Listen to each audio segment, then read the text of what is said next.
Springfield's Talk 104.1. Welcome to the show and a good Wednesday, everyone. My name's Nick Reed. Wednesday's a good day. It means it's lunch bunch. Day We've for got us. Nick and Cole's Fido friends, so we Nick get to and see a Cole. puppy today. That's right. We're going to be heading over to Nicole Brock's American Family Insurance office and to get introduced to a new dog from the Humane Society of Southwest Missouri. We'll introduce that to you by way of video. Of course, we always post that on social media, and we have it at KSGF.com. So give you a chance, well, even if you're not looking to have a new four-legged friend as part of your family. It's still kind of fun to see the cute. We love doing it, and I know Nicole and all the gals over at her office love doing it. It's honestly why we paired up, because they love dogs, and Nicole oftentimes has her own there in the office, and so we thought this would be a perfect way to help out the Humane Society, help some of these dogs get adopted.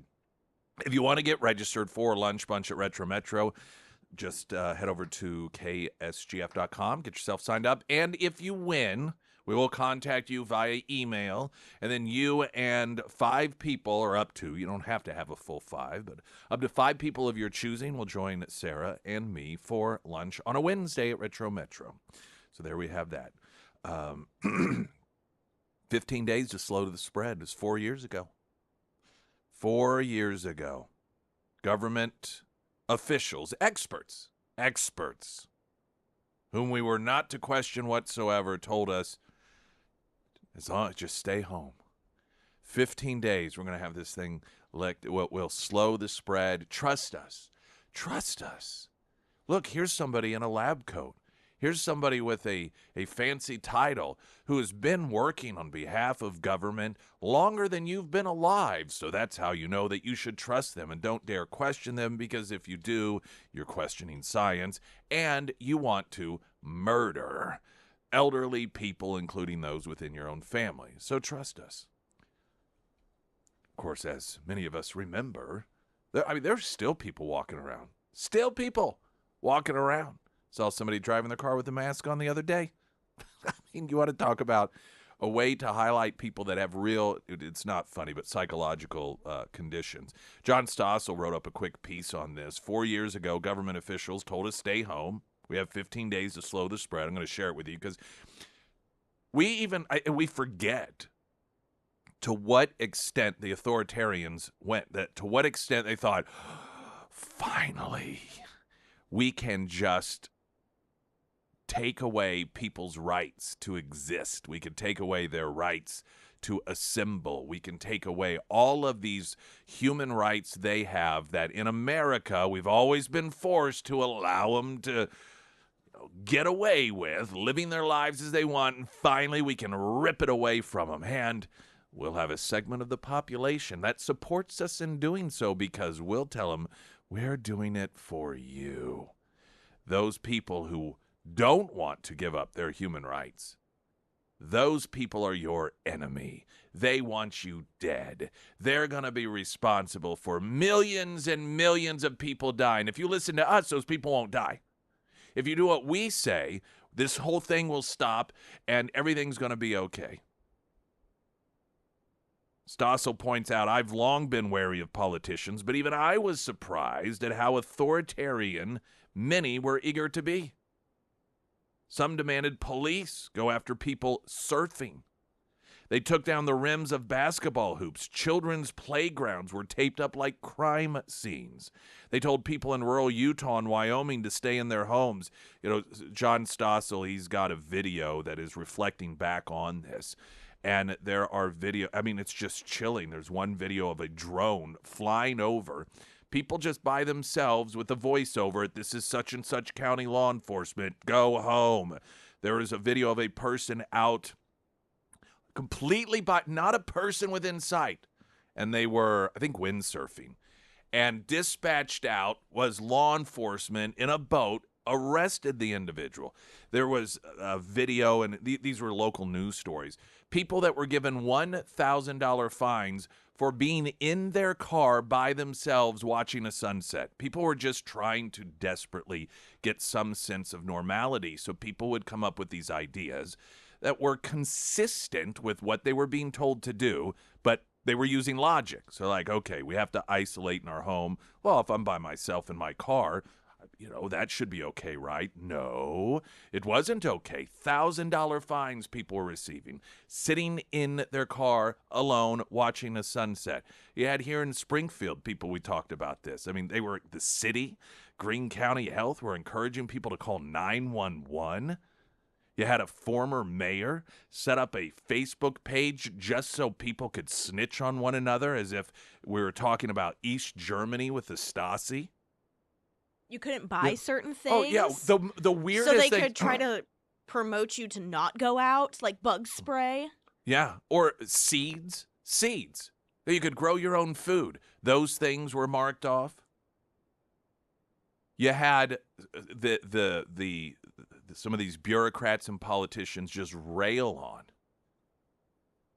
certain citizens because they did not comply. Remember, there was a chain of places you get your hair cut, and they accused somebody of passing along COVID, and it turns out a lot of what they said was disinformation, but you can't question them, of course. And they had to shut down completely their one or more of their stores because they were getting threats from people in the public who believed everything the government authorities told them. It really was Disney World for the authoritarians. And we saw it here locally. The thing about authoritarians that some people already knew and some people learned is they don't think they're authoritarians. This is the thing about oftentimes when you have just evil people, sometimes they know they're evil, right? They know it. Oh, you see the police interrogation and they've murdered a whole bunch of people, and they would, grow up just torturing animals just to see what it would be like. And you see them in they finally get caught, and they're like, there's just something wrong with me. I'm a bad person. I know it. But most bad people don't know it. They think they're right. They think they're righteous. Most authoritarians and totalitarians, they think they're doing what is righteous. They're helping people by taking away your rights, by demanding you not question them. And we saw it right here. By the way, not just Democrats. There were a lot of local Republicans that fell into this as well. Telling people to call 911. This is just less than 4 years ago. 4 years ago is when the whole thing started. The guy on the motorcycle, arrested, given a ticket. I forget if he was actually arrested because he was getting gas. In the name of safety, politicians did many things that diminished our lives without making us safer. They complied with teachers' unions' demands to keep schools closed. Kids' learning has been set back for years, particularly doing damage to poor and minority students. Politicians and bureaucrats destroyed jobs by forcing businesses to close. Again, right here, these things occurred. Some shutdown orders were ridiculous. Landscaping businesses, private campgrounds forced to shut down.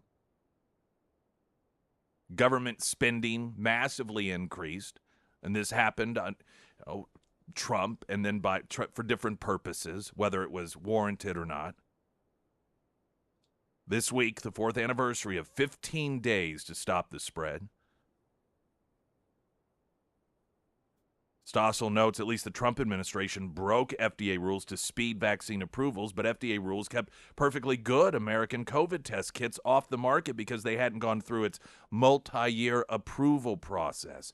Michigan Governor Gretchen Whitmer banned public and private gatherings of any size. You know, that whole this is the left's perspective. We talked about this when it comes to the Constitution. You know, that right to assemble? Well, unless Gretchen Whitmer decided he didn't have it. If somebody in government decides that it's going to be harmful, well, then those rights don't exist, whether it's right to free speech, right to assemble, right to religion, right to free press. Many of Whitmer's rules were random, banning motorboats and jet skis, but allowing kayaks and canoes. She closed small businesses, but exempted big box stores if they blocked off aisles offering plant nurseries and paint. Even the CDC's 6-foot rule was arbitrary. This according to the former FDA commissioner. When some Americans became fed up and protested, they were vilified for threatening the public. Some were fined, few were arrested. And of course, we know that it was very political because at the same time, and once again, I'll cite right here in Springfield, whenever Black Lives Matter wanted to protest, the very same local health authorities and politicians that told us that you cannot gather with other people, you will be arrested, said when it comes to Black Lives Matter events, well, that's different, see.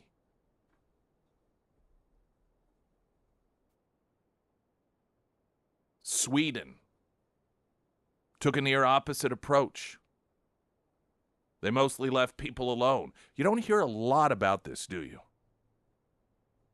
Sweden officials encouraged the elderly and other at-risk people to stay home, but beyond that, they let life carry on as normal. They did not impose lockdowns. They did not impose mask mandates. They did not impose school closures. Why? Because they took a scientific approach. They understood the pattern of these things. They followed what was standard pre-COVID wisdom, that the best protection is what we've always known as herd or collective immunity, something that all of a sudden the experts here in the United States and some other countries pretended as if that was some weird, wacko, QAnon right-wing theory when it was widely understood as being effective universally. The herd or collective immunity, which was once a critical mass of people are infected and recover, collective immunity reduces the total number of infections. But the anti-science experts in America sneered at Sweden's approach. NBC reported on what it called at the time Sweden's failed experiment, how their dangerous COVID gamble went wrong. CBS confidently stated Sweden became an example of how not to handle COVID. Time magazine's headline, Swedish COVID-19 response is a disaster. But it was the experts that were wrong. Swedish health officials were right. Yes, at the beginning of the pandemic, Sweden suffered high numbers of COVID deaths, but as predicted, and the point of herd immunity was as time went on, the herd immunity kicked in, protected people, and Sweden's excess death rate was the lowest in all of Europe. The lowest in all of Europe. Sweden's economy also got through the pandemic much healthier than other countries because, schools never closed, businesses weren't forced to close, people weren't forced to social distance. Swedish students didn't suffer the learning loss that American kids were forced to go through. And here's perhaps the most important part. In Stossel's look back on 4 years ago when the government said, trust us just 15 days. It's 4 years later.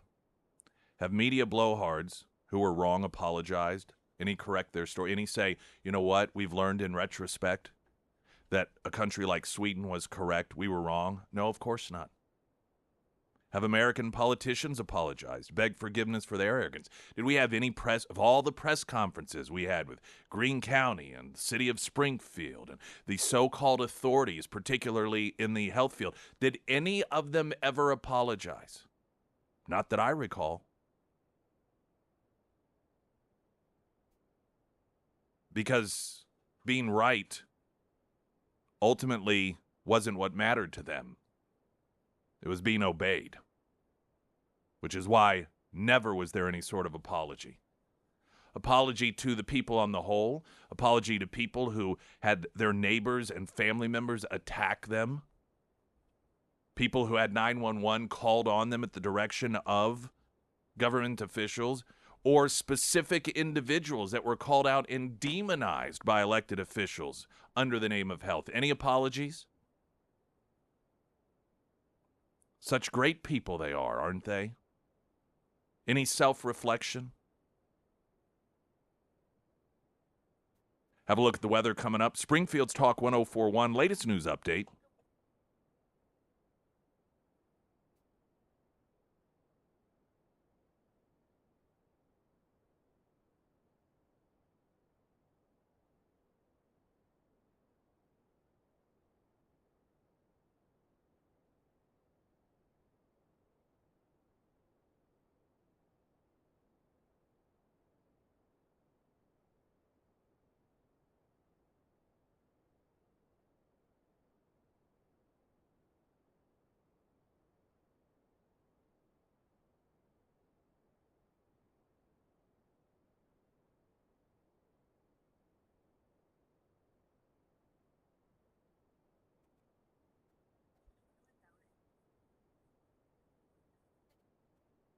First alert forecast from Color 10 Fox 49 meteorologist Tom Schmidt, sponsored by Wolfpack Cleaners, your residential and commercial cleaning professionals.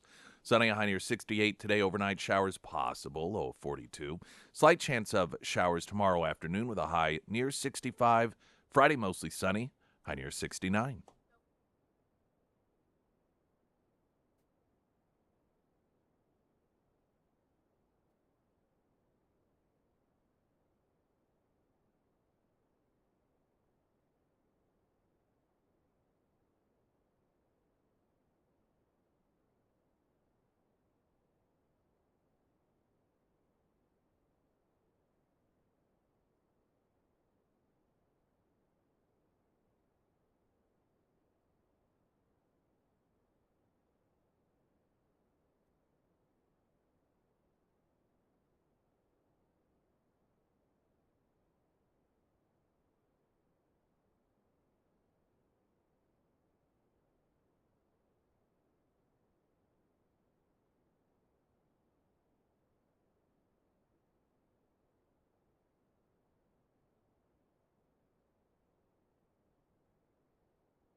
All right. The Pyramid Roofing Company talk at text line 447 KSGF. Former business associates of Hunter Biden expected to testify publicly on Capitol Hill today. This is something Congressman Burleson had mentioned when he joined us earlier. He's on the House Oversight Committee, and Chairman James Comer expected to open the hearing by explaining that throughout the impeachment inquiry, investigators have found, quote, no credible evidence of the Bidens providing any work product and has identified no legitimate value or document or even one single hour of work that the Bidens have provided their business partners. And so what the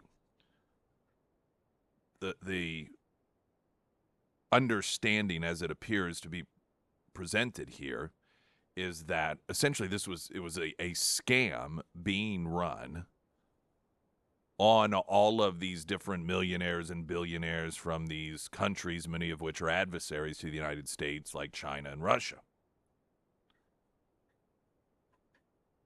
Now, this is an interesting approach because, you know,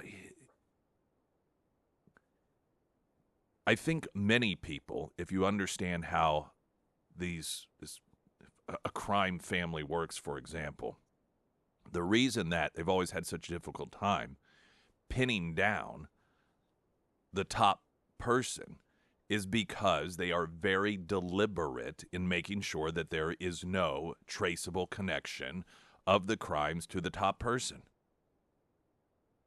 This is why they would end up oftentimes going after them for tax evasion. If you ever watched the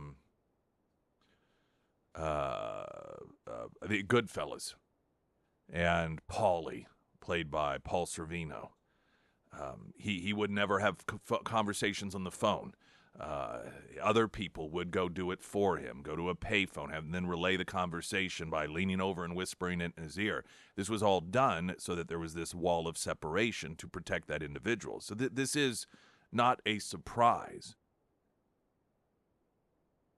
It appears as if perhaps what is going on here is the recognition that, okay, so they were very careful, and as sloppy as they were, obviously they didn't do invoices for bribery.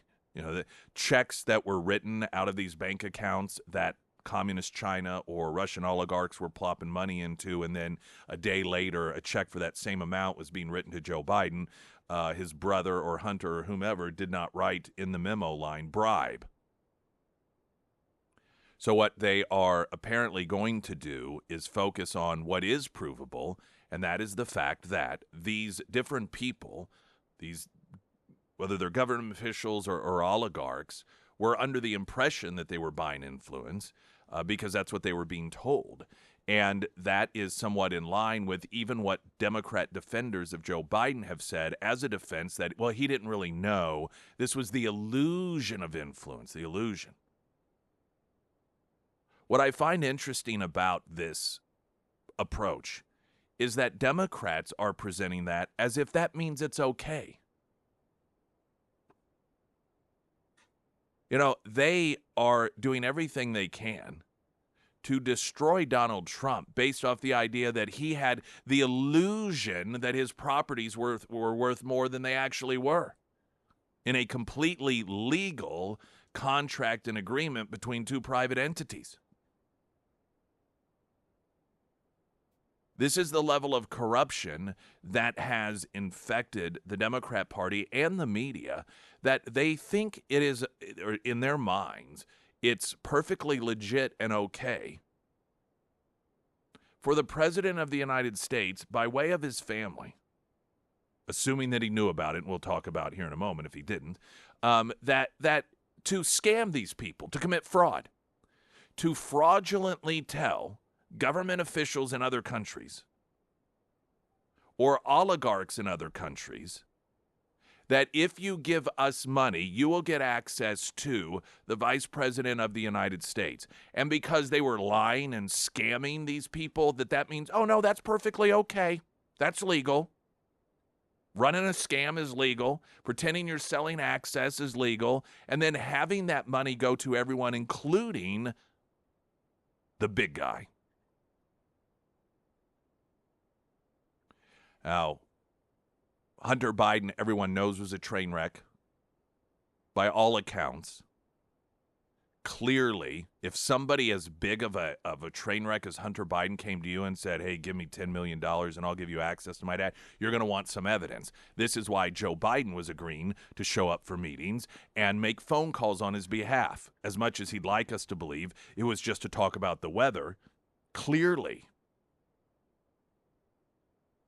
everyone had to know what was going on. If Joe Biden did not understand that this was happening, if he didn't understand why his family had these bank accounts set up and they were all having money funneled to them from these people that he was being put on the phone to talk to or being requested to sit down and have a meeting with which he complied, then he certainly, if he's that senile, then that alone, for most rational people, would be reason that he probably shouldn't be in charge of the United States of America.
Streaming live, KSGF.com.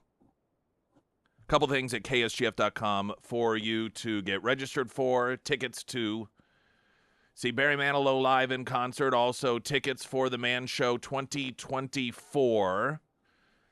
And Godfather's Pizza Night. Win a pizza party with Godfathers. All stuff. Oh, and the Biden bracket. We've got the Biden bracket. Biden's best moments. Narrowing that down. Sponsored by Pyramid Roofing Company. All at KSGF.com.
Springfield's Talk 1041. My name is Nick Reed, and the First Alert Forecast sponsored by St. Clair of the Ozarks Home Improvements from Color 10 Fox 49 meteorologist Tom Schmidt. Sunny, a high near 68 today. Overnight showers possible.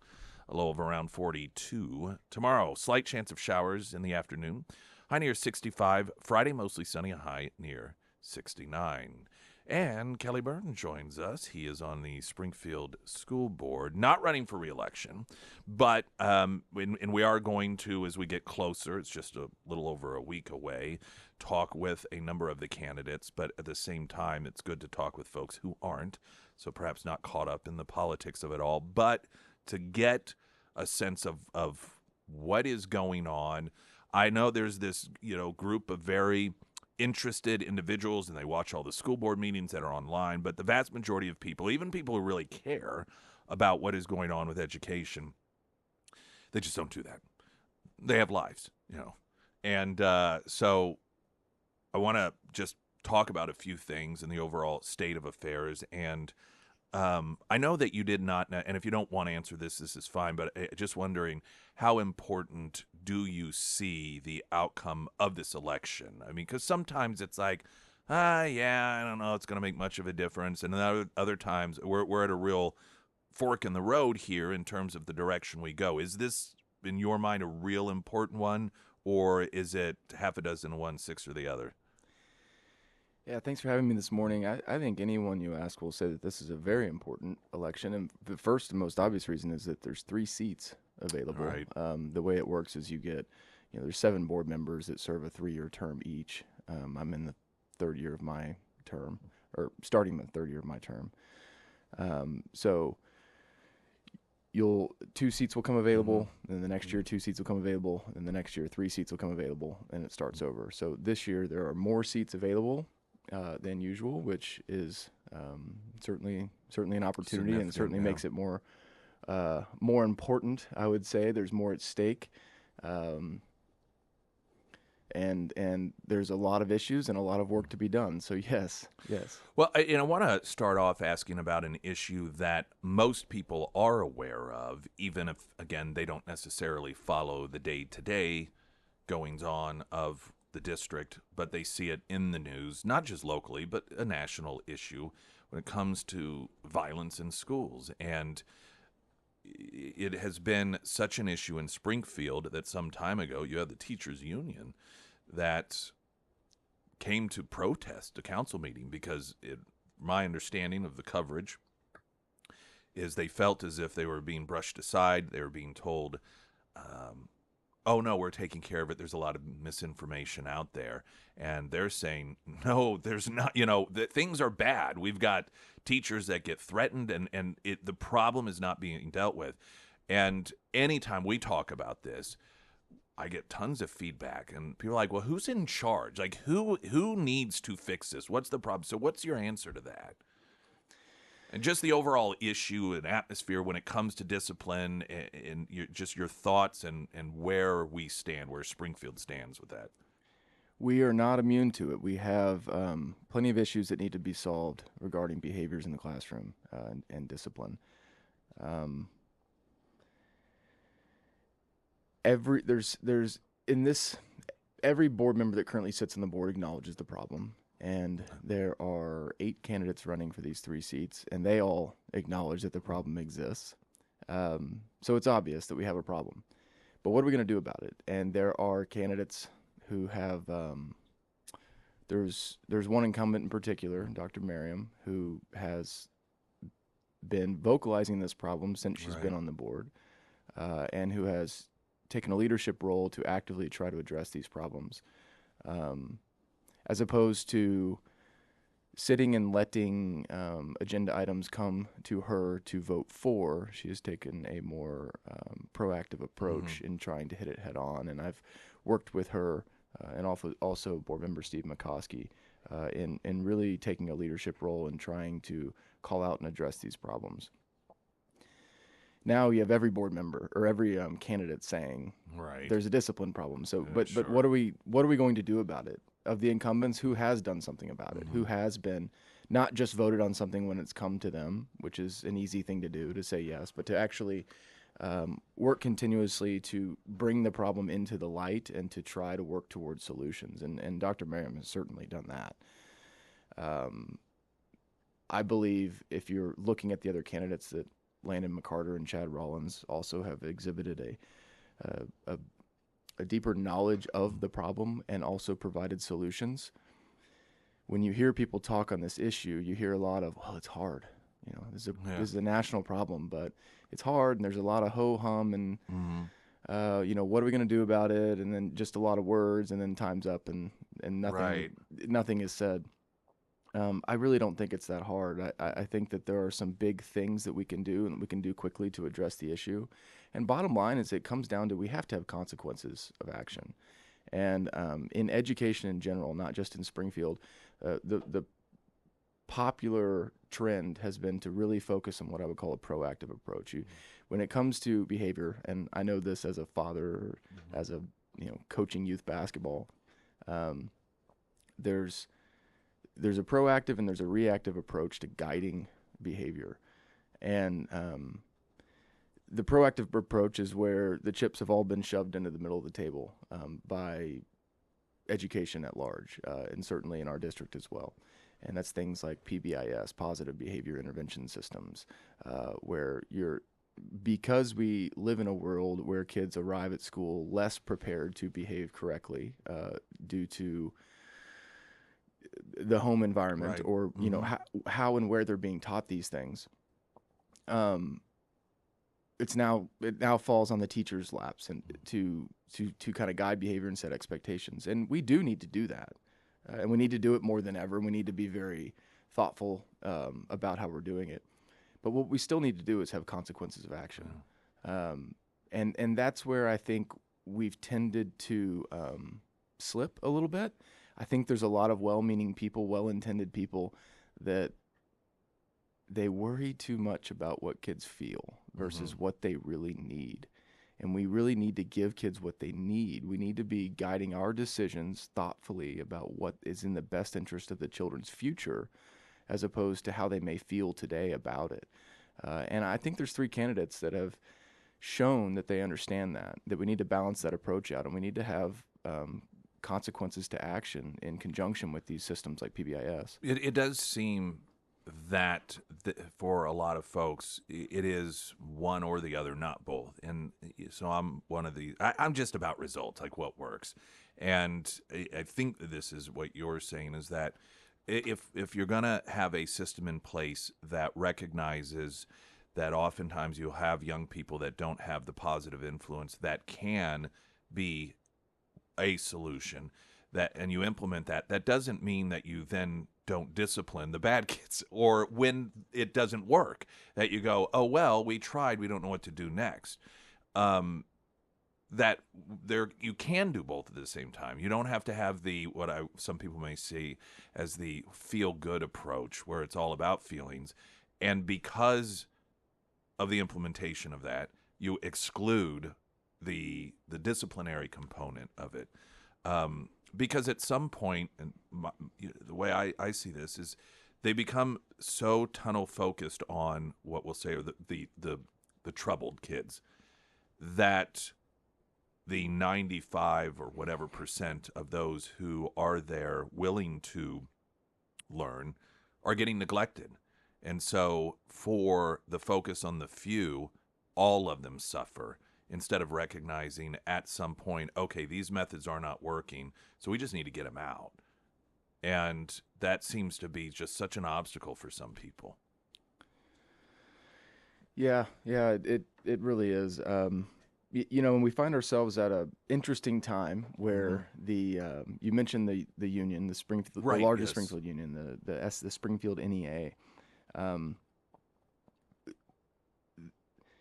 They have expressed grave concerns over the discipline in the classrooms, and where that's led to in this election cycle is they've actually endorsed 2 of the candidates that I mentioned, and Landon McCarter and Dr. Miriam Muhammad Khani, which is really interesting because you find yourself with almost like it feels like strange bedfellows, you know. Yeah, it actually is a odd unity, to use the word, of I don't want to say sides, but I guess for lack of a better term, let's say interested parties that oftentimes conventional wisdom would suggest would not necessarily be on the same side, but they are. Yeah, and you know, you hear a lot of talk about let's get along, let's do what's best for the kids, let's collaborate. Look who's actually doing it. Yeah, it's interesting. You've got 2 sort of groups that you just wouldn't have thought at certain times in the past that this would have been the choice. But here we are, and it's because they recognize both the problems and the solutions, and want to do something about it, versus what has been the status quo of unity in name only, of 7-0 votes, and let's not touch anything. Right. So you've got Dr. Merriam and you've got Landon McCarter, who are also endorsed by the union, and the reason, one of the biggest reasons for that, is that they recognize this same problem of we have to do something about the behavior in the classrooms. And it's the thing that we can do the fastest with the least amount of money spent to have the biggest impact. Because ultimately, what we're talking about here is trying to improve academics. We've got 63% of our students are not at grade level in elementary in math. And 56% of students are not at grade level in reading in the same grades in 3 through 5. This is why it's so important, because everything must point to that. And the first and biggest step we can take is to get a handle on the behavior, the classroom environment. And it's really not that hard. I mean, there's some simple things we can do, like growing alternative learning centers. We can deal with cell phones in the classroom. Yes. That's another one where everyone seems to acknowledge it's an issue. Right. Yet when you ask people, what do you want to do about it? They start, oh, well, it's challenging. It's hard. I don't know. And I don't think it's that hard. Yeah. And you know what? Sometimes even if it is hard, you do it anyway, because that's what potentially can work. Yeah. And I think anyone, particularly if they are in a position of authority, be it elected or an administrator, that sees a potential solution, but because it's too hard, they don't want to do it, I don't have any use for them in that position. Go find something else to do. I mean, that's, and I think more and more people feel that way. We're going to get a traffic update more with Kelly Byrne coming up, Springfield's the school board member here this morning. The Pyramid Roofing talk and text line 447 KSGF. I'm Nick Reed.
Springfield's Talk 104.1. I'm Nick Reed. Coming up, not this, but the following Tuesday, we have elections, among them Springfield school board elections, and a lot of promotion of this. You may have seen a lot of signs out there, television ads. One of the members who is not running for re-election because he's in third year of his current term, Kelly Byrne, and we've been talking about discipline. And actually, there are we have you here until the top of the hour, and with that limitation in time, maybe we can have you back before the election, just because there are so many other areas of concern within the district that I think people do think about and concerned about, but we've been talking and focusing on discipline, which is one of those. And it seems as if and I'm stereotyping here, but those that we're told are experts, they just make things unnecessarily complicated. And then those things, I think sometimes they do it because then when it doesn't work, you are supposed to infer from that, well, it's just because you don't understand it. It's just crazy to me. I more and more, I think our society is doing this. The more that somebody we're told is an expert, the least I listen to them. But it seems that this is becoming more and more of a problem. Let's make it more and more complicated, more and more experts, and then it keeps getting worse and worse. Yeah, and doing the simple thing is often hard. But to talk about it a lot and to ponder and to look at every Yes. research study you can through the social sciences about what's the next fancy way to approach something certainly makes you seem enlightened and like you care and everything. But sometimes it's hard. Like we'll use cell phones as an example. We have a policy in our student handbook that they are not allowed on property. I like to say, I like to simplify it by saying, well, what we should do about cell phones is bell to bell, just bell to bell. It's that simple. They should not be seen. And it'd be hard for a time to enforce that. There'd be a lot of pushback from the community too, from parents of all across the spectrum, that there's been such a breakdown in trust between the classroom and the household that a lot of great parents want their kids to have cell phones in their hands all the time because they want to be able to reach them. So we have to be able to get through that barrier. But at the end of the day, it's a distraction that should not be allowed in the classroom. And if you sat down and did a pros versus cons of having cell phones versus not having cell phones, it becomes overwhelmingly clear that these are just a distraction to what we're trying to accomplish. And if you go into, some of our high schools and you're there during the day, it's obvious that they are a big part of the day. They are there. They are out. They are. In some cases, it's not seen as a problem because they're so there, but maybe we're just not seeing that it's a problem because they're so there. Well, and I think a lot of the parents who will tell themselves it's not a distraction, they themselves, maybe not at the age that they are now, but when their kids were young, they would put an electronic device in front of them in order to distract them. Because their child is pitching a fit or upset or angry. Here, watch something on this. And so they recognize that is a distraction. And so if you're in school and you need to be focused, those same devices obviously are distractions. Yeah, for sure. So who has done something about this? Who will do something about this? And I think it's clear. One incumbent has spoken on this, and that's Dr. Merriam again. And one thing that her and I specifically took the charge on to push is this idea of having a comprehensive technology plan within the district. I'm really hopeful that cell phones will be addressed as part of that, but certainly Chromebooks and screens and screen times will be. This is something that's never been done before, and this is a really good example of leadership rather than the opposite, which is sitting and waiting for something to come to you and making an easy 7-0 vote. Right. Leadership is when you have to vote against the majority. Leadership is when you have to dig deeper, when sometimes you have to guide and push something. And this whole idea of a comprehensive technology plan came in partnership between Merriam and I and was presented to the rest of the board, and we were able to get some traction and a guarantee to get that back. So we're expecting that back by the end of the school year from the district is the beginnings, the framework, a draft of these promises that we can make to the community, to our staff, to our students, of how we view technology as an appropriate balance to amplify education and to not be a crutch or a distraction that could possibly serve to deteriorate education. Yeah, do more harm than good. Kelly Byrne, I hate that we're out of town, but let's get you back at least once before the election if you're able to. We'll do that. I'd love to, Okay, because all that right. election April 2nd, and there's going to be 3 candidates to vote for. All right, and we're going to have a couple of them on in the 8 o'clock hour, so encourage folks to listen for that. If you miss it, of course, we'll have the podcast version up, the on-demand section at ksgf.com. Kelly Byrne, we'll have you back at least once, but hopefully more than that before the election. Thank you very much. Traffic update, I'm Nick Reed.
Couple days away from the Friday Road Show at Scramblers, sponsored by Extra Mile Home Inspection and Real Estate Repair. More coming up. News in 60 seconds. I'm Nick Reed.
And sometimes when the weather starts getting nice, spring, summer, even fall, well, for some people it may be the winter. It's whatever you like, right? You think, I just want to get away.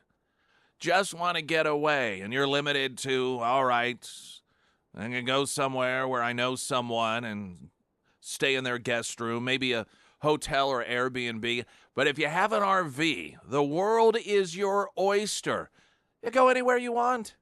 And you can go for as long as you want to, but you don't know about the world of RVing. You feel a little insecure. You think, I don't know, I don't want to look like an idiot, you know. You don't have to with Wilder RV. Just a bit over an hour north of Springfield, straight shoot up 13. Incredible amount of inventory for every type of RV life. You're single or you got 6 kids. There is something to accommodate you. And it doesn't matter how experienced you are. Part of the process of purchasing is at the end when you're getting your RV is a walkthrough on how to do everything. Again, that's even if you're a seasoned RVer and you've had a dozen of them.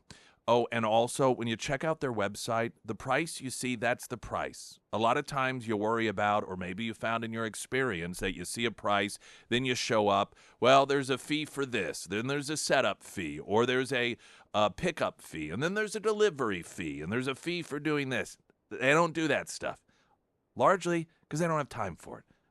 Just here's what the price is. You know it. You got it. It makes things simpler. That's what you get with Wilder RV. You can find them online. Check out their site before you make that quick trip up there. WilderRV.com. They're also at KSGF.com under Nick's endorsements. Well, North Korea has successfully tested technology used in its new hypersonic missile yesterday, according to government-run media. Kim Jong-un guided his military on a ground jet test of the multi-stage solid-fuel engine for its new type intermediate-range hypersonic missile at the North's rocket launch facility. The more powerful, agile missile is designed to strike U.S. targets further away than they have been able to reach in the past, specifically the U.S. Pacific territory of Guam, which is home to a U.S. military base, and according to one Democrat congressperson, in danger of tipping over because of that military base. Thank goodness we got Trump out of that White House again. I mean, almost daily, we see all of the reasons to be grateful that the Biden administration has undone the successes of the Trump administration. It's not even bipartisan. I mean, you've got the Bush administration, they handled North Korea the same way, essentially, that the Clinton administration did, the Obama administration did. And that was pretty please policy. What can we give you in exchange for a promise you'll be good? Our foreign policy in dealing with trouble actors trained trouble actors to control us through their behavior, not the other way around. It's like a child that misbehaves, and instead of being disciplined or knowing that if they continue to misbehave, they will face discipline, they are told, I'll give you a treat if you stop throwing a tantrum. And so then the child knows every time I want something, I just have to be problematic. And that's on us. We trained bad actors to be that way. And again, it's not simply a Democrat-Republican thing. The Bush administration treated North Korea the same way that the Clinton administration did, the Obama administration did. Now, Trump was different. Trump was very, very different. Very different. Trump no longer did the pretty please tell us what can we give you, what technology can we give you. I mean, the Clinton administration literally helped North Korea. The nuclear capabilities they have are because we gave it to them. All they had to do was promise not to use it for bad purposes. And the way we were going to know that that promise was kept was to have cameras in there monitored by the UN. I mean, it was the day those cameras got put up, they disconnected them. It may not have been the day, but it was just immediately afterwards.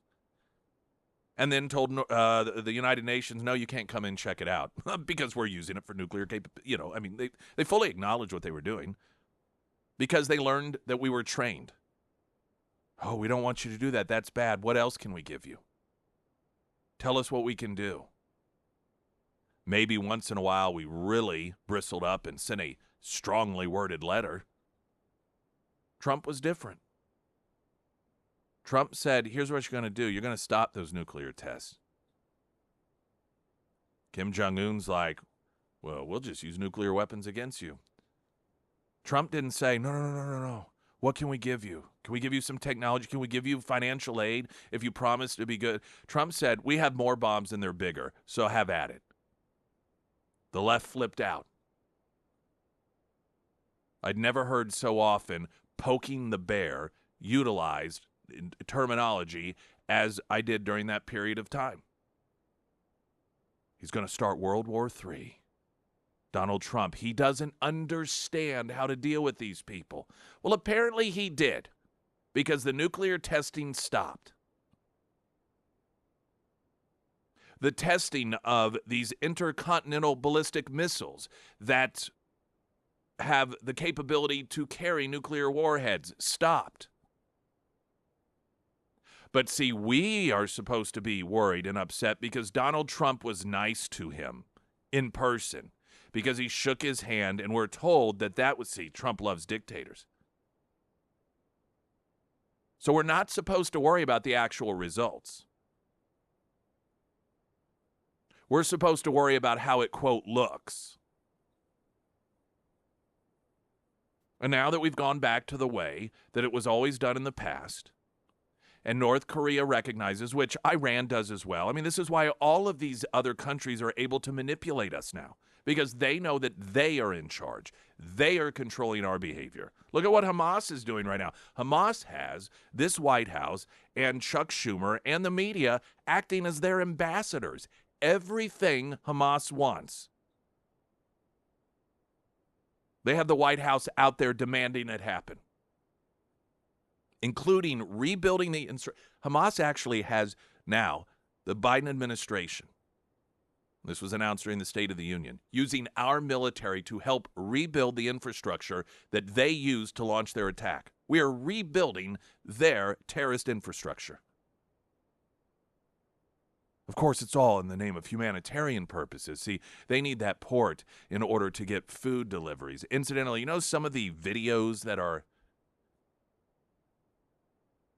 out there now are some of the Palestinians that we're told are starving to death, going through the food donations that are coming from the U.S., and they're bitching about them because they don't think that they taste good. They don't like them. Does that seem like a real humanitarian crisis to you? If you were on the brink of death because you were starving, apparently they're MREs. Is that what you would do? You would get out your phone and make a TikTok video complaining about the fact that you don't like it? It's the same behavior we've seen from people who have come into this country illegally, complaining about the free food they get, complaining about the lodging we get. This administration has turned the United States of America into the B word for the world.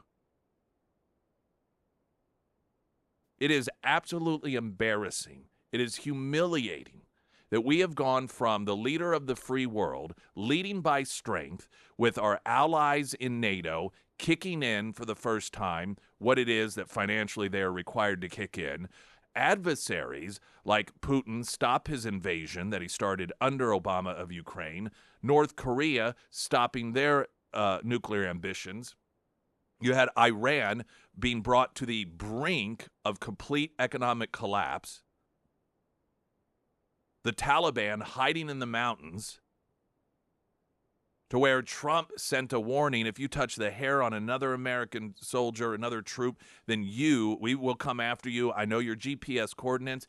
18 months from that point until Biden took office, there was not harm done to us. That's the world that we were in. That was the United States, to where you have the United States being forced to bend over and take it from individuals who are coming into this country illegally, complaining about their accommodations, Hamas demanding that we provide, as well as Israel, humanitarian aid that we're told is so desperately needed. People are dying, yet when they get it, they're complaining because they don't like the food.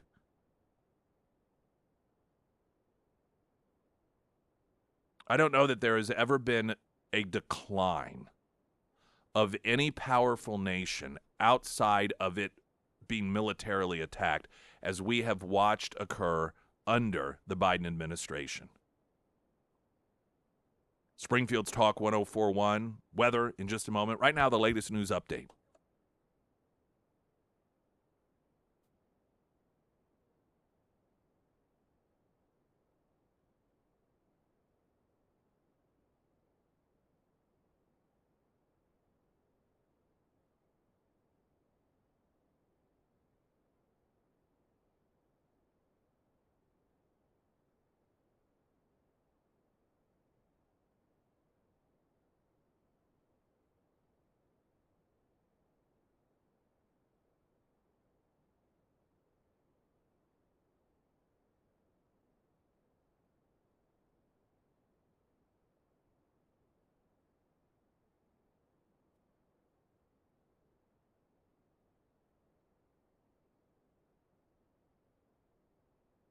First Alert Forecast sponsored by Wolfpack Cleaners, your residential and commercial cleaning professionals, from Color 10 Fox 49 meteorologist Tom Schmidt.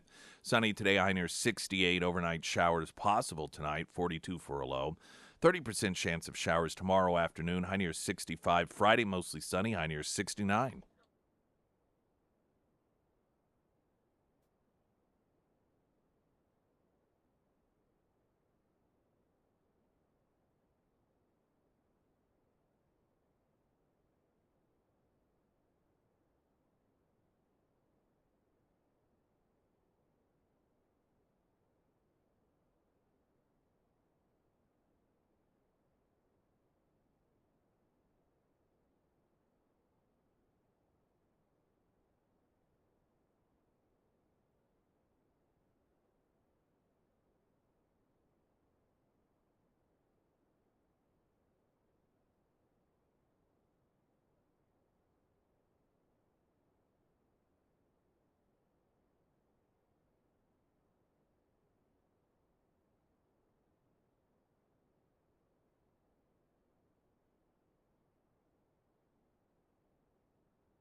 Sarah Myers. Thank you. I really delivered that.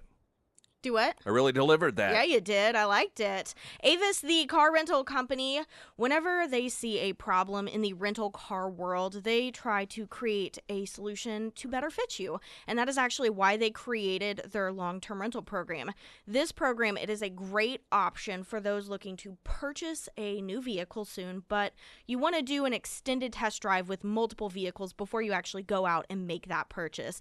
This program actually allows you to try out a vehicle, take it on grocery runs, put the car seats in it, and if you get a vehicle that you just realize it doesn't have enough space, or maybe you want to try something different, you can swap out vehicles every couple of months if you wish to do so. Also, with the long-term rental program, you don't have to worry about vehicle maintenance, you don't have to worry about taxes or trips to the DMV, and you can get to drive brand new vehicles. Now, if you want more information on the long-term rental program, or you just want to check out their current inventory, swing by the Avis store. It's located right here in Springfield off of Fort and Sunshine, or you can find all of that contact information for Avis Springfield under the Sarah's Endorsements tab at ksgf.com.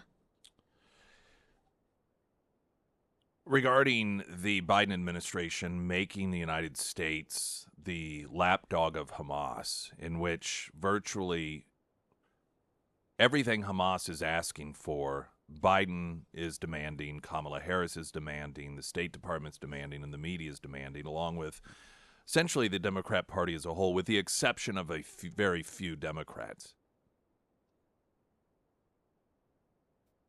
National Security Advisor Jake Sullivan confirmed that the Biden administration is going to consider cutting off arms sales to Israel if it did not submit a report explaining how its use of the weapons complies with international law. First of all, do we require that from Zelensky? Did I miss that? Why is it once again that Zelensky requires absolutely no explanation as to the usage of weapons, but the Jews do for the Biden administration, and that they'll be cut off? Does the Biden administration demand proof that the humanitarian aid being delivered to Hamas is actually used for humanitarian purposes in order to continue to get it? No, of course not.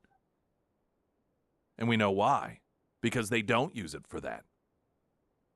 It may get used there incidentally, here and there, incidentally for humanitarian purposes, but it is used. Some of it gets sold on the black market, and those dollars are used for weapons and anything else that Hamas needs in order to continue their Holocaust against the Jews.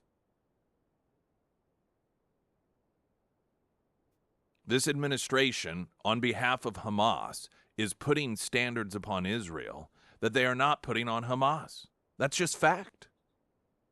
While using the talking points of Hamas, every time they talk about 30,000 people this or that, that is Hamas talking point. Oh, it gets better. As I mentioned earlier, Biden, during the State of the Union address, announced, to what I thought was not nearly enough reaction, the announcement that our troops are going to be used to help rebuild Hamas infrastructure. There was a port that was very significant to the attack that was launched on Israel on October 7th. But Hamas did what Hamas does, and they said, oh, no, we needed that for humanitarian purposes. Now, because it was a strategic and significant point of attack, Israel had it destroyed.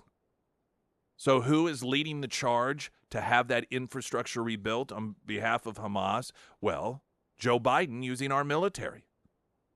Latest report is he's going to allow Hamas-linked contractor to participate in the building.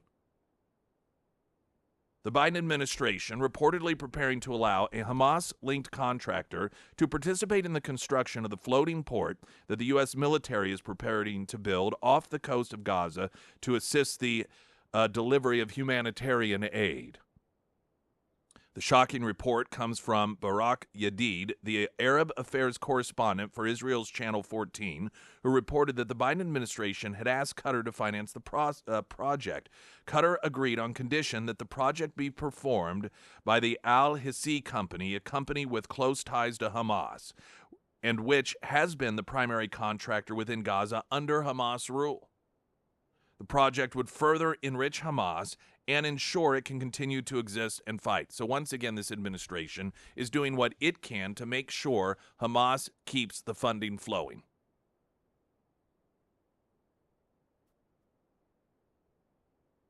Unfortunately, currently, Hamas has no greater ally in meaningful ways through rhetoric, demands, and obstacles put before the Israelis, and helping build their infrastructure back up. There is no greater ally to Hamas than the United States is in terms of meaningful action at this point. This is the 180-degree turnaround we have done in this world. We have done when it comes to whether we ally with good versus evil in the 3.5 years that Joe Biden has been president of the United States. And once again, I circle back, referencing that it all becomes very clear why bin Laden, in his writings, explained in his plan to assassinate Obama to leave Biden alone. And that was so that Biden would become president of the United States and that he would be so ill-equipped and so incompetent that he would bring about the destruction of our country that bin Laden was not able to do on 9/11. That was his vision. But he didn't have to do it, did he? Because we did it to ourselves. Springfield's Talk 104.1, I'm Nick Reed.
As you get the traffic report, if you're not driving, head to KSGF.com or the KSGF app.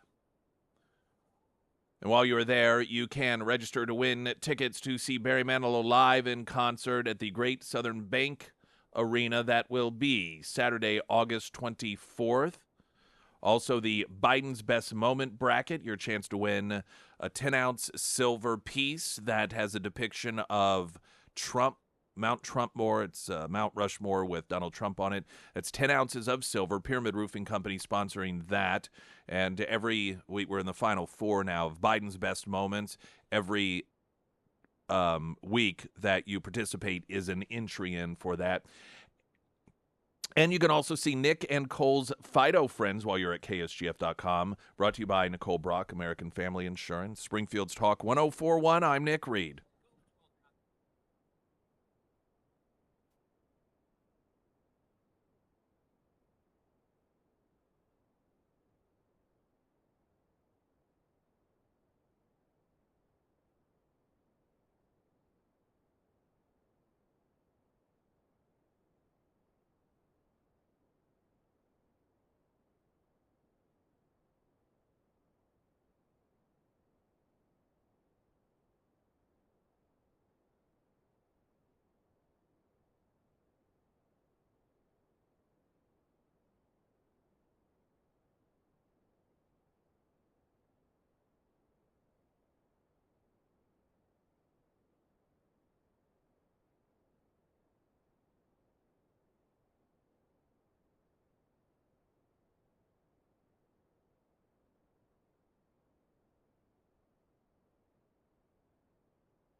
First Alert Forecast, sponsored by St. Clair of the Ozarks. Home Improvements. Color 10 Fox 49, meteorologist Tom Schmidt. Sunny 68 for a high today. Overnight showers possible, down to 42 tonight. 30% chance of showers after 1. On Thursday, mostly sunny. Friday, high near 69. We are broadcasting live this show as we speak on YouTube. Sponsored by Springfield Reps, who also designed the KSGF studio. Former President Donald Trump filed a defamation lawsuit in federal court Tuesday against ABC News and its network anchor George Stephanopoulos for falsely claiming numerous times during the broadcast that a jury found Trump liable for rape in the E. Jean Carroll case. And they did not. They specifically found him not liable. This was not an unanswered question. There were 3 questions that were asked. Is he liable for rape? Is he liable for sexual assault, which is listed as a separate issue, and then for defamation? And on the issue of rape, they checked the box that said no. And George Stephanopoulos, he's fully aware of this, as is everyone in the media, fully aware of this because they desperately wanted to be able to label him as a convicted rapist. Even though it wasn't a criminal trial where you have conviction, they still wanted to be able to say he was found guilty of rape. They were so desperate for that. So it was with grave disappointment the jury said, no, we did not find him liable for this. That did not stop George Stephanopoulos of badgering Representative Nancy Mace for 5.5 minutes as to why she, as a rape victim, could ever support somebody like Donald Trump, who was found guilty of rape. So Trump has sued. Now, on one hand, we think, good, it's about time. But do we really think that this is why? Listen, this is a judicial system that is wholly corrupt culturally in this country. I don't blame Trump for filing the lawsuit. I think that when you have people in media that knowingly lie about anyone, be it a presidential candidate or otherwise, and it's clearly they're doing it because it's to help Biden. It is to hurt Trump. So to knowingly spread misinformation, to spread lies about somebody for the purpose of harming them, somebody like George Stephanopoulos should be held accountable. It would be interesting to see if with polling people think that he will. I suspect most people believe that he will not because they recognize that we have a judicial system that is totally and wholly corrupt. This is the same judicial system in this country that said Trump has to pay however much that verdict was to Jean Carroll because Trump said he didn't do it, because he defended himself and said she wasn't telling the truth. Incidentally, has there ever been any public figure that has been accused of sexual assault or rape that did not publicly say the person's not telling the truth? They all do. Some are lying, some are telling the truth. Biden has denied that he sexually assaulted his former staffer when he was a U.S. Senator, Tara Reid, claiming that none of that's true. None of what she said's true. Numerous Democrats, spokespeople for the White House, in the few occasions that they're forced to answer for those accusations and why we don't believe her as a victim, have said that what she's saying isn't true. Why are those individuals not fined millions and millions of dollars for defamation? We know why. Because they're not Donald Trump. You have to be a dishonest person to believe or to claim that there is that we have equal and honest justice in this country and that the judicial system is not being used by corrupt individuals just to go after Trump. There's no honest person who can not recognize that. I mean, aside, just every one of these cases is something that Democrats do on a consistent basis. Bill Clinton, I mean, he claimed that Jennifer Flowers was lying. The whole list of women. In fact, George Stephanopoulos was part of that. George Stephanopoulos helped craft the narrative that all of the victims of Bill Clinton, they were liars. If I were some of these victims, I'd file lawsuits against these people. Defamation of character. Called me a liar. Again, unfortunately, we know how it would go. Well, freedom of speech. They're allowed to defend themselves, innocent until proven guilty. Well, unless you're Donald Trump, of course. particularly given that he was found innocent of rape. Nancy Mace is saying that Republicans should avoid all interviews with ABC News as former President Donald Trump sues the anchors. Breitbart reported that, about the lawsuit. The attorney for Trump, Alejandro Brito, said in a 20-page complaint that Stephanopoulos made the false statements with actual malice or with a reckless disregard for the truth the Hill reported. And so Nancy Mace, in a statement Tuesday, said Republicans should boycott ABC News until Stephanopoulos gets held accountable for his words. He won't, because he's doing what he's supposed to do. Provide content that increases the likelihood that Joe Biden will become president. That is his job, and he's doing it. So he will not be held accountable. He may be given some awards or bonuses. Frankly, I think, it's just as equal, the immoral behavior of knowingly lying about a presidential candidate. But the fact that for 5.5 minutes he berated a rape victim, telling her or asking her, how on earth can you support him? And then when she tells him that this is offensive to her, he mansplains to her, no, it's not. I'm sorry, shouldn't the left, who loves going on and on about mansplaining, be the ones that are calling for George Stephanopoulos to be held accountable as he spent 6 minutes on national television mansplaining to a rape victim why she shouldn't be offended at his demand that she answer how she could, as a rape victim, support Donald Trump?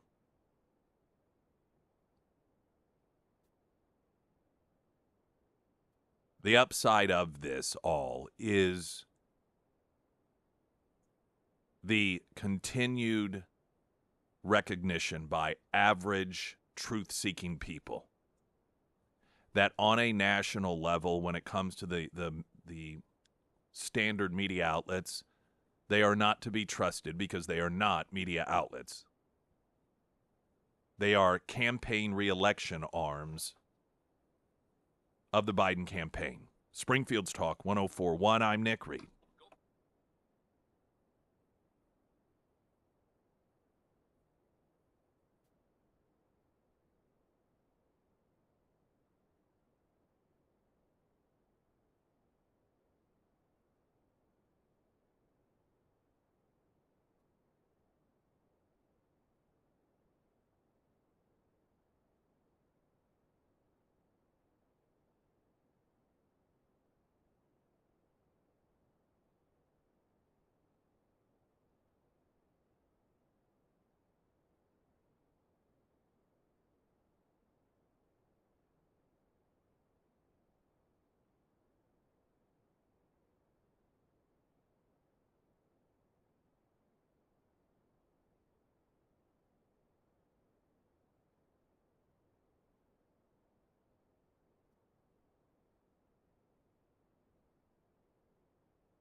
Sarah Myers. Thank you. Quick Draw Gun in Monette. A little over a year ago, Brad decided that he was going to expand his shop down there, and he did this so he could host more inventory to better serve you. So new things are constantly getting added to the shop, and Brad, he messaged me, I guess last week, to tell me that they have a ton of new products for you to choose from. So whenever you head down there to Quick Draw Gun in Monette, you can now see high-end shotguns from Benali, mid-range shotguns from Franke, Old West-style revolvers and rifles from Uberti, and modern weapons from American and veteran-owned company Live Free Armory. So if you have been looking to add any of those names to your firearm collections, you can now find them at Quick Draw Gun in Monette. Now, in the meantime, if you have any questions or you are looking for something specific, go ahead and give Brad and his team a call today. You can find all of that contact information for Quick Draw Gun in Monette, plus their shop hours and their address.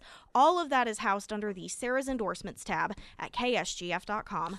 Joe Biden, a couple of events. He's hitting Nevada, and he is desperately trying to stop the hemorrhaging of Hispanic voter. I think the latest poll shows that Trump is up 6 or 8, maybe even more points with Hispanics than Biden. And Biden won by, I think Biden had like 60-some% of Hispanic votes in 2020 versus Trump with barely 30-some. And now that has swung, which it's got Democrats in this massive panic. So he's in Nevada and he's talking to some Latino organizations. One, and this is a large part of what's making headlines, he's standing there at the podium, and we've got this video. We have this video up, is that right? Yeah. Okay, we got a video up. And it's just standard stuff for him, and I don't know if he's being introduced, but there is a woman who is head of some organization, and she is touting him, and he's standing there as she is touting him. And at some point, he sees something, and he just, while she's in the middle of this, and he just wanders off. Evidently, there was a kid in the crowd, and we know how he is with kids. He's compelled. He can't help himself. And so he wandered off into the crowd. But he did also, while in Nevada, make some statements that are, as usual, completely misleading. But common sense and critical thinking can easily identify how much of it is misleading. Now, one of the things that he has said, and it's just so repetitive in nature to have to correct the misinformation, and that is that billionaires pay a lower rate in taxes than school teachers do. Well, this isn't true. Now, what they're trying to do is conflate income taxes with non-income taxes. Now, I don't know if you've ever looked at the income tax rate, but just for purposes to illustrate facts here, I went to irs.gov. And for single payers, the tax rate for those making up to $11,000 a year is 10%. Those making up to $44,725 is 12%. Those making just over $95,000 a year, 22%. Those making $182,000 a year, 24%. Those making up to $231,000 a year, 32%. Those making $578,000 per year, 35%, and above that, 37%. So billionaires pay, according to the IRS, their tax rate is the highest, not lower, but higher. Now, the reality, of course, is billionaires do not get a paycheck from an employer. That's not where their money comes from. So they don't have an income oftentimes to be taxed. Or if they do, it's much below the billionaire status here. But this is, once again, an attempt. This is a lie. I really don't know if at this point there is any argument that is put out there, any, quote, fact that is put out there by the Biden campaign that isn't a lie. And I mean that. Everything's built on a lie. Their proposals for taxes, lies. Their claim that raising taxes caused the deficit, lie. In fact, after the tax cuts went into effect, more money came into the revenue, or more revenue came into the Treasury, inflation adjusted, than had ever in the history of this country. Problem was spending. If, in fact, taxes had not been cut, the deficit would have been even greater. That's called a fact. But this doesn't stop them from going out and lying. It doesn't stop them from going out there and falsely claiming that billionaires pay a lower federal income tax than teachers and nurses. It's a lie.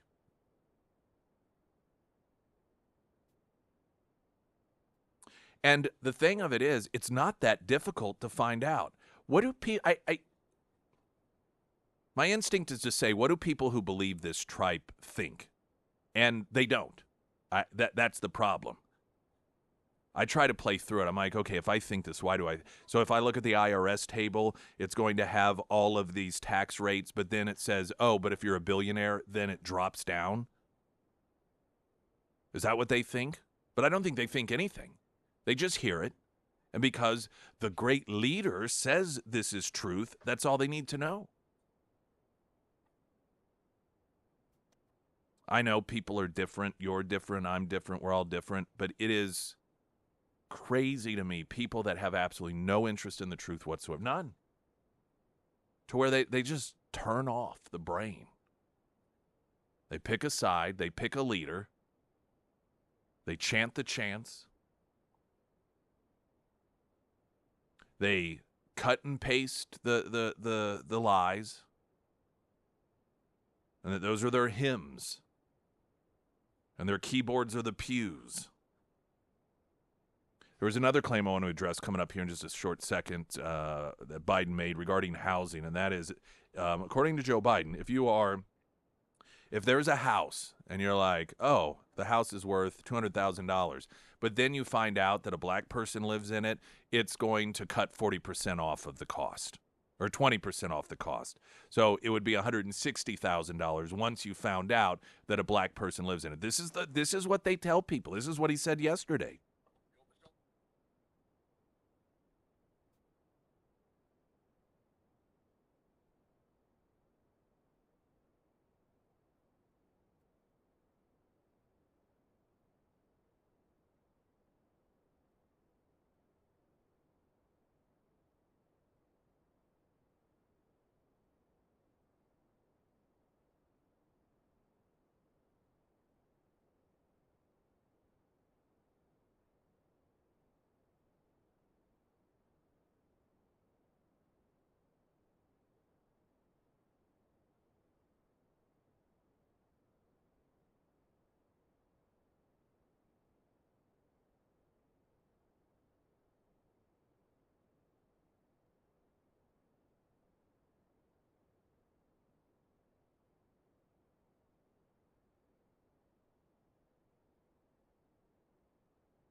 Yesterday, Joe Biden making another provably false, ridiculous claim regarding racism in America.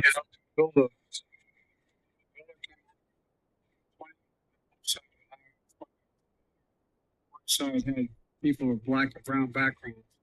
Same exact home was built in a white neighborhood. Guess what? The day you bought that home, that black home was worth 20% less than the white home, or the Hispanic home was worth 20% less. All right, so this is part of the tactic: divide people against one another, make people of color feel as if this is a horrible country, and no matter what, they are getting the raw end of the deal. Now, what he said is factually not true. If you have same builders, same exact homes on the opposite side of the streets from one another, and you put black people in one, white people in the other, and then you put them on the market, the home that is occupied by the black people is going to be sell for 20% less. And then all things equal, because this is what he says makes a difference, if you switched, then the house prices would switch. Now just think about that for a moment. What is a home worth? A home is worth what a person pays for it. So what Joe Biden wants you to believe is that if you make you tour a home, you find the home, and you're like, yeah, and a $500,000 home, perfect. That sounds great. We love it. But then you're at the signing, and the sellers are there at the signing, and they're black. You're like, well, wait a minute here. I'm not paying $500,000 for that house. They're black. It's only worth $400,000. That's what you have to believe. Happens consistently, that is common practice in this country. Now, there is truth that you can have two homes in different parts of a particular area, one in the suburbs and then one in the heavily populated city, and one of those, the home that's in the city, is going to sell for 20% less. And yes, you have a higher percentage of black people that live in the city. But the reason that the home is going to, on average, be, let's say, 20% less isn't because black people are living in it. It is because, two of the leading reasons would be crime and school districts.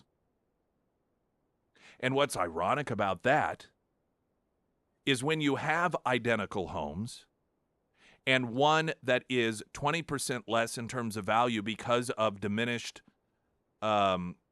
school education and increased crime, those are always in areas that are run by which political party? The Democrats. So as usual, the very people who claim their solution to a problem are the ones who have created it. And the housing situation is no different. Lies, lies, and more lies. Streaming live, KSGF.com. News coming up in 60 seconds. I'm Nick Reed.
Emily Johnson, House Theory Realty, all of your home buying needs, your home selling needs.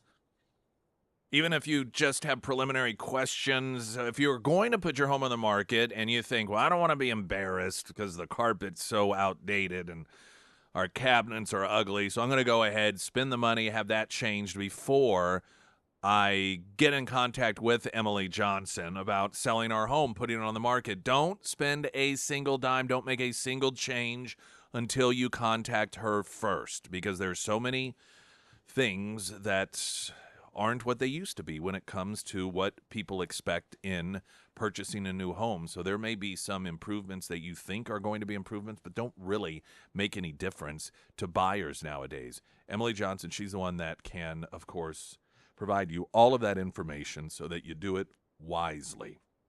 Emily Johnson, House Theory Realty. You can find her at ksgf.com under Nick's endorsements. Of course, when you're talking about housing, school districts are a huge thing with people who have kids or those that are planning kids. They always want to know about the school districts and school board It's so funny because even though that has long been something that was important to people still, up until recently, didn't even oftentimes know that you voted for school board members. They didn't know who school board members were.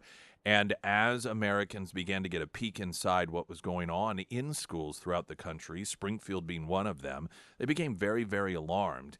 And then average citizens and parents began to get involved. And this has been quite problematic for the establishment, and we're seeing that battle play out in Springfield. We're going to talk with one of the school board candidates coming up here in a moment. Right now, the latest news update.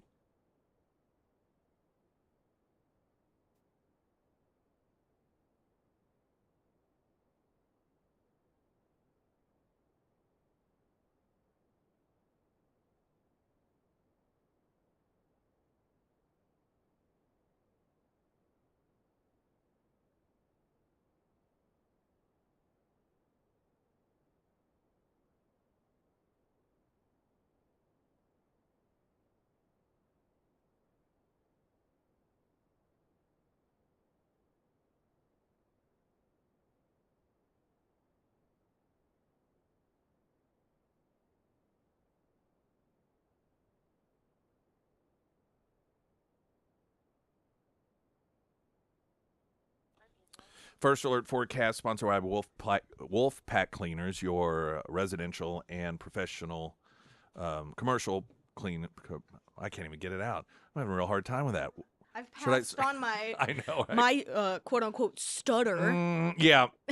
to you. Sorry. Wolf Pack Cleaners, There your you go. residential and professional or commercial cleaning professionals. I still couldn't get it right. I only say it 80 times a day. From Color 10 Fox 49, meteorologist Tom Schmidt. Sunny, 68 for a high today. Overnight showers are possible, down to 42. 30% chance of showers tomorrow with a high near 65. And Friday, mostly sunny with a high near 69. We'll talk with Landon McCarter in 60 seconds after the traffic. I'm Nick Reed.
Week from next Tuesday, we do have sample ballots, I should note, at ksgf.com. There are going to be elections, municipal elections, school board elections. One of the individuals running for school board. We got Landon McCarter with us here. Pull up your site so we can promote that as well. People are going to want to know more information. And let's start off, if you would, just tell people who you are, why you're running. What are some of the big concerns? Yeah, well, thanks for having me, Nick. I really appreciate it. You have such an amazing listenership. So my name is Landon McCarter. You may recognize me because I was on the ballot last year, and I lost by 0.5%. That's 254 votes. That stings. It stung. It stung. That It sting. stung. So, but yeah, no, it's. I have a passion. I care deeply. It's a legacy thing for me. For those that don't know, my dad was a teacher in Springfield Public Schools for 30 years. Then he taught at OTC for their 10. My mother was a teacher in the North Side, Barry Boyd, and all those North Side schools for 14 years. I graduated from Kickapoo High School and won a basketball state championship at Kickapoo. We were recently inducted in the Missouri Sports Hall of Fame. That was cool. I loved Kickapoo. Love Kickapoo. And I also have 3 kids in the district currently. So next year I'll have 1 high schooler, 1 middle schooler, and 1 elementary kid. So you could say that between my direct family, I have 127 years invested in Springfield Public Schools. And so I have been an entrepreneur. I graduated from Missouri State. For the last 15 years, I've been building and selling companies, really over the last 15 years, marketing companies. The last company that I sold was about 50 employees. And now I'm just completely dedicated to the school board race right now. Have leadership capabilities, and I really just care deeply about really the main issue, the spearhead of this whole deal for me, is when you talk to parents that have pulled their kids from our district and teachers that have left our district, which, 2 statistics real quick. Did you know that we are seeing the highest teacher attrition that we've ever seen in SPS? Right? And we also are down overall student count since 2017. We're down about 1,500 students, and that's where our funding comes from. So the reason when you talk to these individuals, the families that have pulled their kids and the teachers that have left, it's surprisingly and alarmingly, there's one issue that people care about the most, and that's behavior and discipline in the classroom. It's creating untenable work environments for the teachers. It's creating, they're just super stressed. They're not teaching, they're managing 25, kids, and unfortunately, it's just not sustainable right now. We're asking teachers to do too much, and they're leaving our district to go to classrooms that do have this under control. And parents are pulling their kids from our classrooms and going to either area districts or private schools in the area. It's really kind of sad. So we've seen, and I'm sure a lot of people are listening, have seen whether commercials or signs or any other sort of literature. You've got this, it's left-wing United Springfield, and they've supported some candidates, and it's the establishment, more of the same folks. But they're also saying, oh, yeah, we recognize discipline is a problem here. But as you noted, it's something that clearly voters and parents have grave concerns about, and a lot of teachers have grave concerns about. So it's sort of an obvious thing to say, oh, yeah, we recognize that this is a problem. What is the difference between what you feel needs to be done versus what you perceive as those establishment candidates need to be done when it comes to discipline? That's a great stage to set with a great question, and I'm glad you asked that, because I think one thing speaks louder than anything else, and that is my endorsement by the teachers union in Springfield. 85% of the staff and the teachers of Springfield Public Schools have endorsed Landon McCarter. You would think that they would go, traditionally they have gone for establishment candidates, right? So the numbers are in, the staff are speaking loudly. And so that, obviously actions speak louder than words. So I can say that, I know I really mean it. But whenever you look at the largest teachers union, did not endorse any of those 3 candidates. They endorsed me along with 2 others. I am the sort of solution that these teachers are seeing after all the interviews. I mean, we spent an hour each talking to the union, and I was the one that ended up getting that endorsement. And I think they explained to me why I got that endorsement. And the main thing is that I acknowledged and I hammered in that it's just a new job. The Springfield Public Schools isn't the only district in the country that's dealing with behavior and discipline. This is sort of a cultural shift. And we can't be looking at the school board district Status quo. We've always spent this on support staff. We need to continue to spend this on support staff. We've always spent this on salaries. We need to continue to spend this on salaries.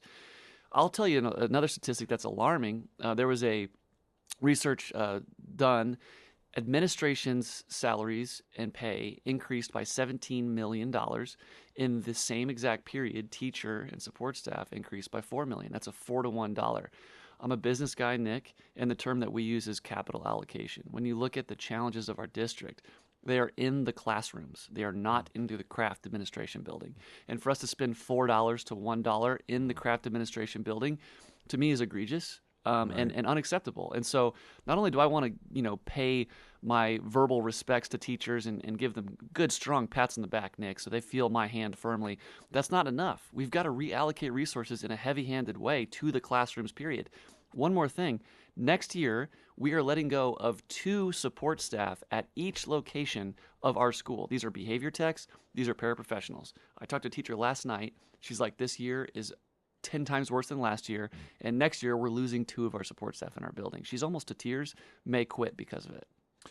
Well, let me ask this, because when we talk about the disciplinary issues and again, it is strange bedfellows traditionally, as you mentioned, when you hear teachers' unions, and there's so much focus on the national level and how left-wing they are, to have the local teachers' union just essentially break away from the politics of it all and look for meaningful results and go the non-traditional route of saying, okay, this is serious code red stuff.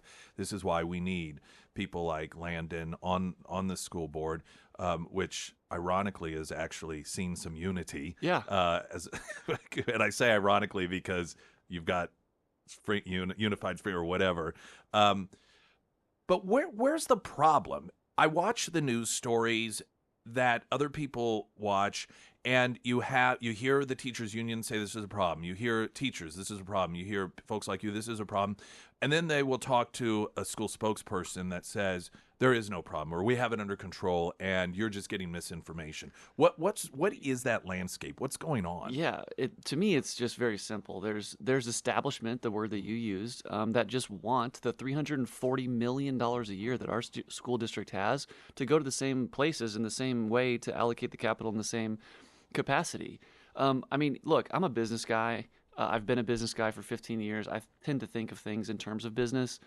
And, the parents are our clients and the kids are our product. So we have parents that are pulling their kids out of our classrooms in record numbers, which is where our funding comes from, by the way. And then we also have kids that in math, science, reading, and government are less than 50% are doing this at grade level. So no business would survive. No, that. you can't. You can't. The only way that it is surviving is because you have $340 million a year that are going to this district. You would think with $1/3 billion a year that we could create little academic Navy SEALs, but instead we have, there's just so much junk. We've got to get back to the basics: the reading, the writing, the arithmetic, the ABCs, the 1, 2, 3s. We only have 6.5 hours a day with these kids, and any moment spent on any political issue, social activism, anything during that precious time of that 6.5 hours is unacceptable, period. Teachers are demanding it. They're leaving our district, and parents are demanding it. They're pulling their kids from our district. I spent some time with an individual at a private school that's on the board of directors of a private school here, and he said, we cannot fit any more kids in our schools, and it's so bad that if there's 2 brothers, a brother and a sister, if we can fit the brother in our school, then the sister will go to an area district until there is a spot in our school. That's how low on the priority list SPS is for these families, and that's unacceptable. As a business guy, this is what we have to do. Schools are the pillar of our community. These are the future leaders. This is real estate values. This is the kids matter. These are our lifeblood of our city. This is the next generation. We got to do something. I want to take a quick break. We'll continue on with Landon McCarter as he asks for your vote running for the Springfield School Board. Again, we do have sample ballots up at KSGF.com, streaming live, KSGF.com. And if you missed the earlier part of our conversation with Landon, we'll have that up in the on-demand section on the app and KSGF.com as well.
Landon McCarter in studio with us. Landon McCarter for SPS, the number 4SPS.com is the site.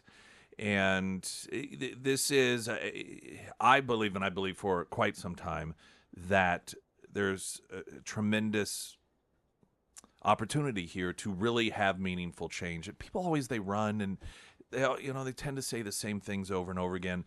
But when you see the difference that has been made in terms of bringing things to light with Dr.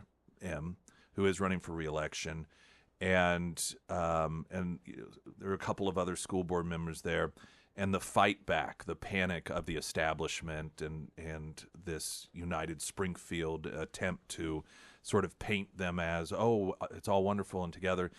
There really is a difference going to be made here one way or the other. Yeah. Either more of the same or not. And I think it's noteworthy that, generally speaking, if you see Landon McCarter sign, there's also a Rollins sign, there's also a Dr. M sign. You see those. And what I find interesting is you find them all over the city.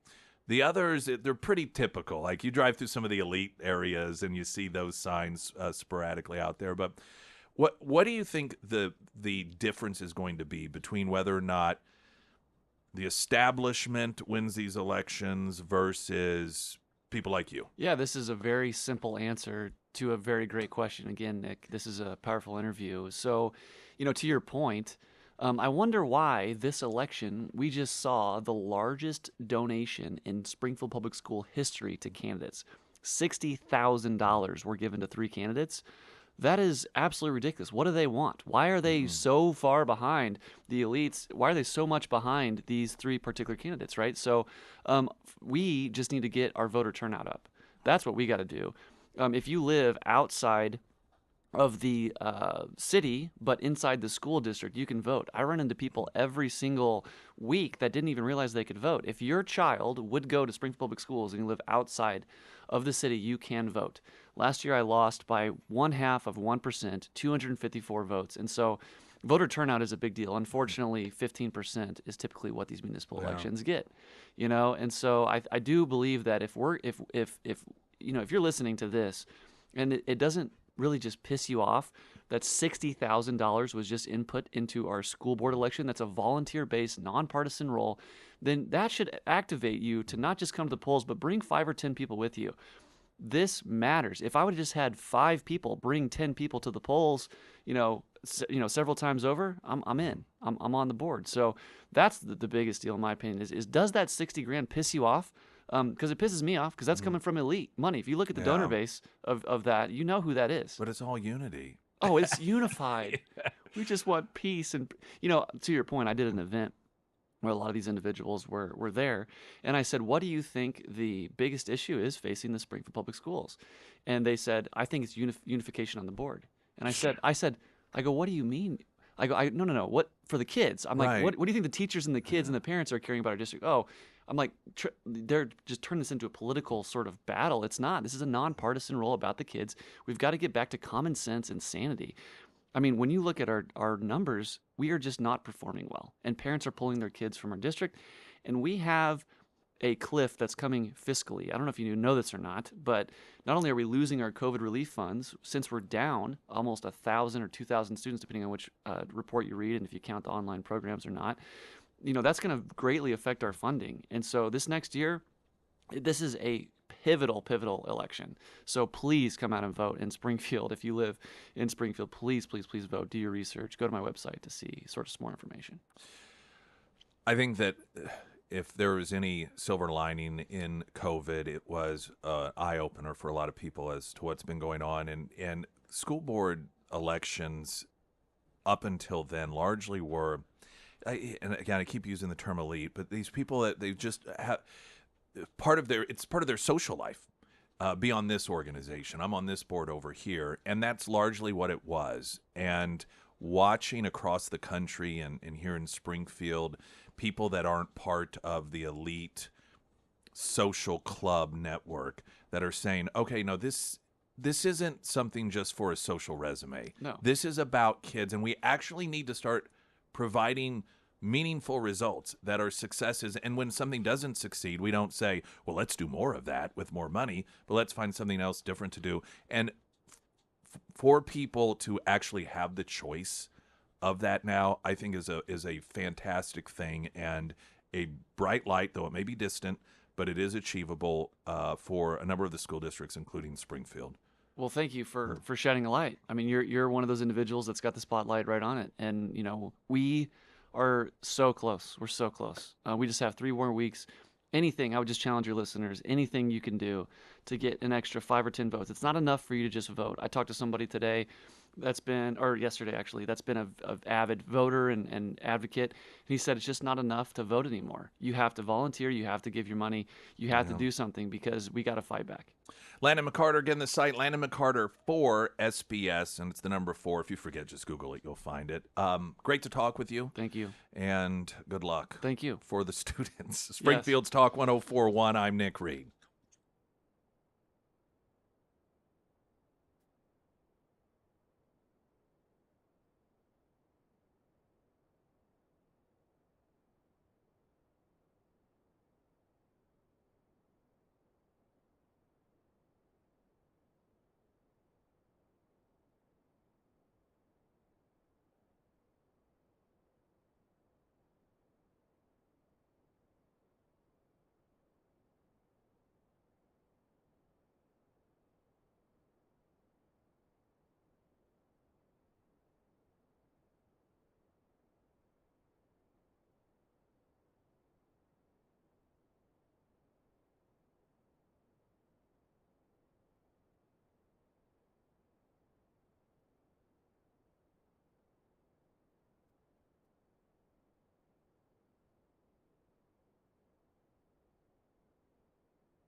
First Alert Forecast, sponsored by St. Clair of the Ozarks Home Improvements.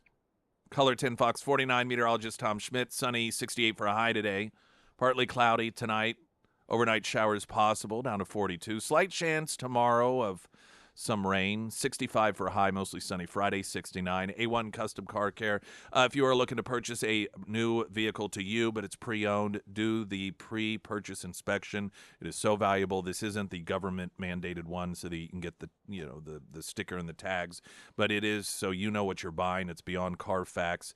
It has saved me from purchasing vehicles that would have cost me a lot of money in repairs, and I cannot recommend it enough. Needs to be perhaps even before I've test driven vehicles, I've had them sent to A1 Custom Car Care and knew without even having to see it, it wasn't the decision that I wanted to make because too much was going to have to go into it.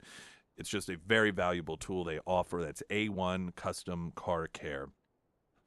Dr. Chad Rollins in studio with us, running for school board in Springfield, as we've got just a bit over a week until that election does occur. Of course, there are so many school boards all over the area and so many different municipal races, but there is only so much time in the day, in the week, and so because of what is going to be a real difference in the direction for the Springfield school systems, more of the same, continued decline and failure, or turn things around and have some successes for the students, we've decided that this is what we're going to spend a little more time focusing on. You're running. If you would just first start off who you are and what made you decide to run. Yeah, sure, Nick. Thanks for having me on, first of all, and hello, Springfield and surrounding area. My name's Dr. Chad Rollins, and I'm a native of Springfield. I've lived here for over 40 years. Graduated from Glendale High School. I've got 7 kids. 3 have graduated from the SPS, and I got 4 currently in the system. So I have a vested interest in our community. And, quite frankly, over the last 6 or 7 years, I've been helping people through health and fitness and helping people take their lives back. And this was the next area I wanted to look at, where I could take some of the leadership qualities I have and some of the experiences I have in the past and pour them right in here to SPS and see what I could do to help with what you were talking about, the decline of academics and, some of the things that I feel like need some good leadership. And of course, anything that you want to give your thoughts on, I want you to do that. But I do want to ask you about the disciplinary issues, because that is so top of mind. In fact, with the teachers' unions, this unconventional support, I think it's fair to say, in which traditionally people think of teachers' unions maybe more politically to the left, but they've abandoned that in the name of teacher safety and faculty safety and student safety, and thrown their support behind candidates that would not necessarily be seen as getting their support. That's how big this issue is. It's big enough that every candidate running is like, oh yeah, discipline's a problem. We know that. We're going to fix it. What do you think? What's the difference between you and some of the continue to do as we have done candidates? Right. So, I agree with you. I've seen a big swing. I ran last year, and I saw a big swing with the SNEA and who they're endorsing and what, even how they did the process of choosing their candidates. They made it more wide open. They made it something where their entire membership was able to see the interviews, which I think is good. That speaks volumes to, just how much this issue has changed and how much it's grown.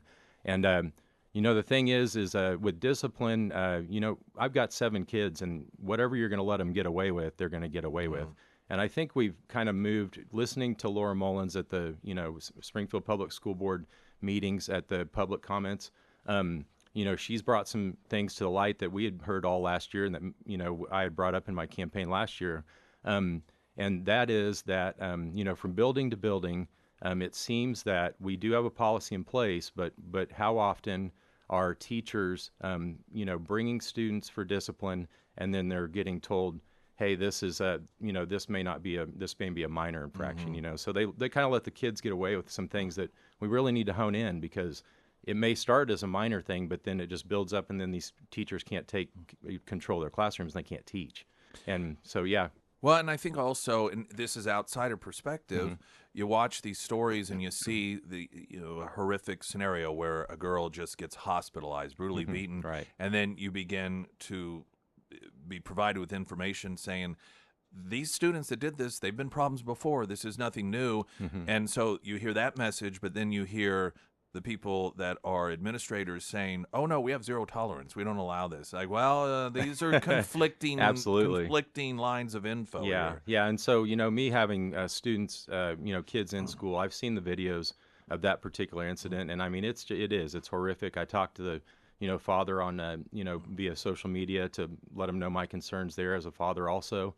And, the thing I saw too is just a lot of kids standing around watching what was happening. Yeah. And so when you go back to leadership, one thing I'd like to see too that I think would be a good thing, and I've heard some, coaches and different people talk about this too, and Pershing does this with their older and younger students, but mentorship from the older leadership, the students that are leaders, the students that are athletes, I'd like to see them get involved with going and reading books to younger students, mentoring them, and that way you've got a community where something like this happens in a gym. You've got students that are maybe going to help out, and it's something we need to rein in. And like you said, maybe a continuing thing with these students, and then it just got out of control.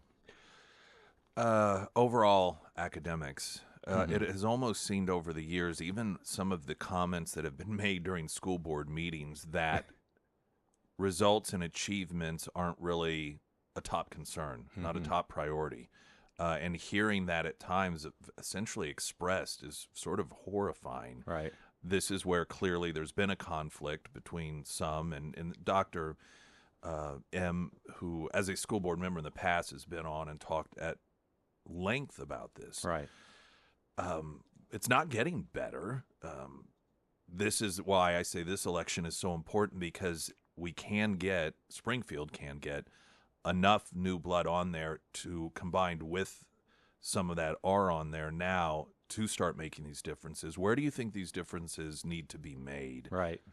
So, I'm talking about Dr. M. I've heard her, during meetings bring up that fact. Can we talk about curriculum? Right. Can we put this on the agenda? And guess what? I haven't seen it on the agenda since. And, and they, a lot of controversial issues will come up. They'll spend hours on that.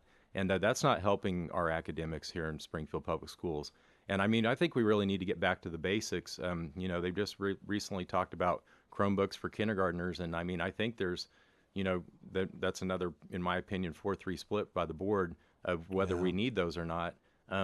But there's a lot to it. I think curriculum, listening as a board member to the faculty and staff, trying to focus on really, looking at phonics when they're younger and reading. Our kids, 6 out of 10 kids aren't at grade level for reading, and that we're not doing our job if that's the case. We're talking with Dr. Chad Rollins, running for school board in Springfield. The school board meetings, and I do not expect. I don't even sit and watch all of these things. Because people have things that are going on. It's not that it's not important, right? But there's just not enough time in the day for people, and so it's that's why we try to bring to light some of this stuff. But I think back to even this may illustrate the divisions that are there. Talking about lunches, school lunches, and you've got what is the minority, M and McCoskey and Byrne, and they're like, oh, okay, so nutritional things, let's talk about that. And then what's the current majority instead want to spend all the time talking about gender identification in the context of school lunches. Right. And if that doesn't tell people the divide that we're dealing with right now, I don't know what is. It's just this stuff that is like in no way, shape, or form is beneficial to the education of children. Yeah, when I first heard that, I was like, what? I'm a health and fitness advocate, and that's what you need to be focusing on is what are our kids eating, not what their sexual orientation is or the color of their skin. So it doesn't make any sense to me. It doesn't have anything to do with food. So, but that's another thing where we mentioned they spend a lot of times on some controversial issues where we should be focusing on academics. We're going to take a quick break. We'll continue on with Dr. Chad Collins on why it is that he would like for you to vote for him for the school board race coming up with Springfield School District. We do have sample ballots for everyone in the listening area at ksgf.com.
Sarah Myers, everyone. Thank you. Well, last week we had a severe storm roll through the Ozarks, and it did a number on quite a few roofs out there. Now, if you experienced hail damage, wind damage, any damage, I recommend Josh and his team over at the Pyramid Roofing Company. Don't fall for those random door knockers that are going to just randomly show up, and they will use scare tactics on you. Make sure that you hire a professional, and that is exactly what you are going to get whenever you call the Pyramid Roofing Company. So, whether you need a whole new roof or just a simple roof repair, the Pyramid Roofing Company has got you covered. So, if you are wanting to schedule that free roof inspection, go ahead and give Josh and his team a call today. You can find all of that contact information for the Pyramid Roofing Company that is going to be housed under the Sarah's Endorsements tab at ksgf.com. In studio with us, Dr. Chad Rollins, running for school board. We talk about academics, talk about discipline. What are some of the other areas that you see as we need to do a real turnaround and get this thing fixed? Right. I mean, I think one of the top issues that we're going to be seeing this next, and we've already kind of seen it, is teacher retention. And I mean, this is kind of an offset from the discipline issues and the academics. But we really need to focus on that. Our budget is, going to be cut because of the COVID funds and the support staff that we're going to be missing. And I mean, I think we need to reverse that and get back to making sure we're focused on keeping those support staff. I think when it comes to teachers' contract hours, they need more time to be prepared. And so I'd like to look into a more early start or late start, early release to give those teachers more time to be prepared for their classroom studies. I know that's something teachers are looking for. And, just different incentives where we can help them to where we make SPS the most attractive place for teachers to want to be. And I mean, that includes raising salaries too. So, yeah. Well, and obviously that is important, particularly people over the last several years, inflation. It's been very difficult for most lower and middle income people. I think about working, and I've worked in places before where it is disheartening, it's demoralizing, it's frustrating because you see oftentimes people around you, they're not doing what they're supposed to be doing. They are counterproductive, yet the people above who are supposed to be running things let them get away with it.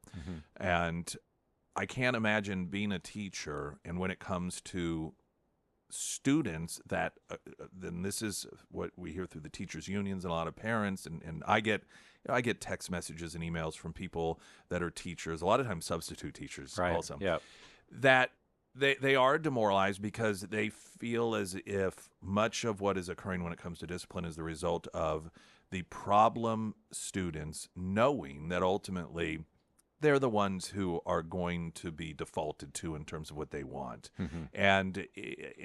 So teachers, this is one of the reasons a lot of them have told me that they've thought about getting out, or, my wife was a teacher, she got out. It was because of that particular issue.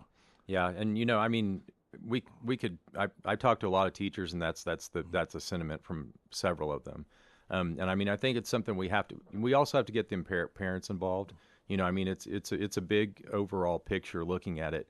As a parent myself, we really need to work on community and just make sure there's events for parents to come to get involved. I mean, I just went to a skating party, for Wilder at Skateland, and man, it was like 1984 out there. So much fun, and all these different parents I never saw before, from all different backgrounds, and it was awesome. There was hundreds of us out there, and things like that, and just building up leadership, community.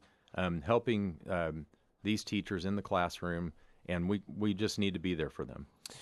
You mentioned that approach of the community, and Landon McCarter, he talked a bit about that as well, or maybe it was one of the conversations we had this morning. But what I think a lot of times people hear that and they think, well, that's just a bunch of sort of politically left-wing, soft on discipline stuff. And I think they think that because generally when people push that, they then dismiss the notion of actual discipline at the same time. Yeah.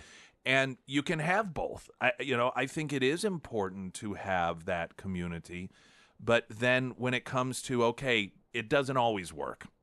So what do you think should happen when it comes to those students that do not respond to that and continue to be a danger and problematic. Right. So I think, when it gets to that situation, we do have to have some professional help with those type of students. We need to remove them from the classroom, first of all, and not. I'll give you an example, and one of my personal examples. One of my kids, at a young age, this was second grade. They had a great classroom. A new student came in, and he was attacking the teacher, cussing at him. And so their initial solution was to put noise canceling headphones on the entire classroom.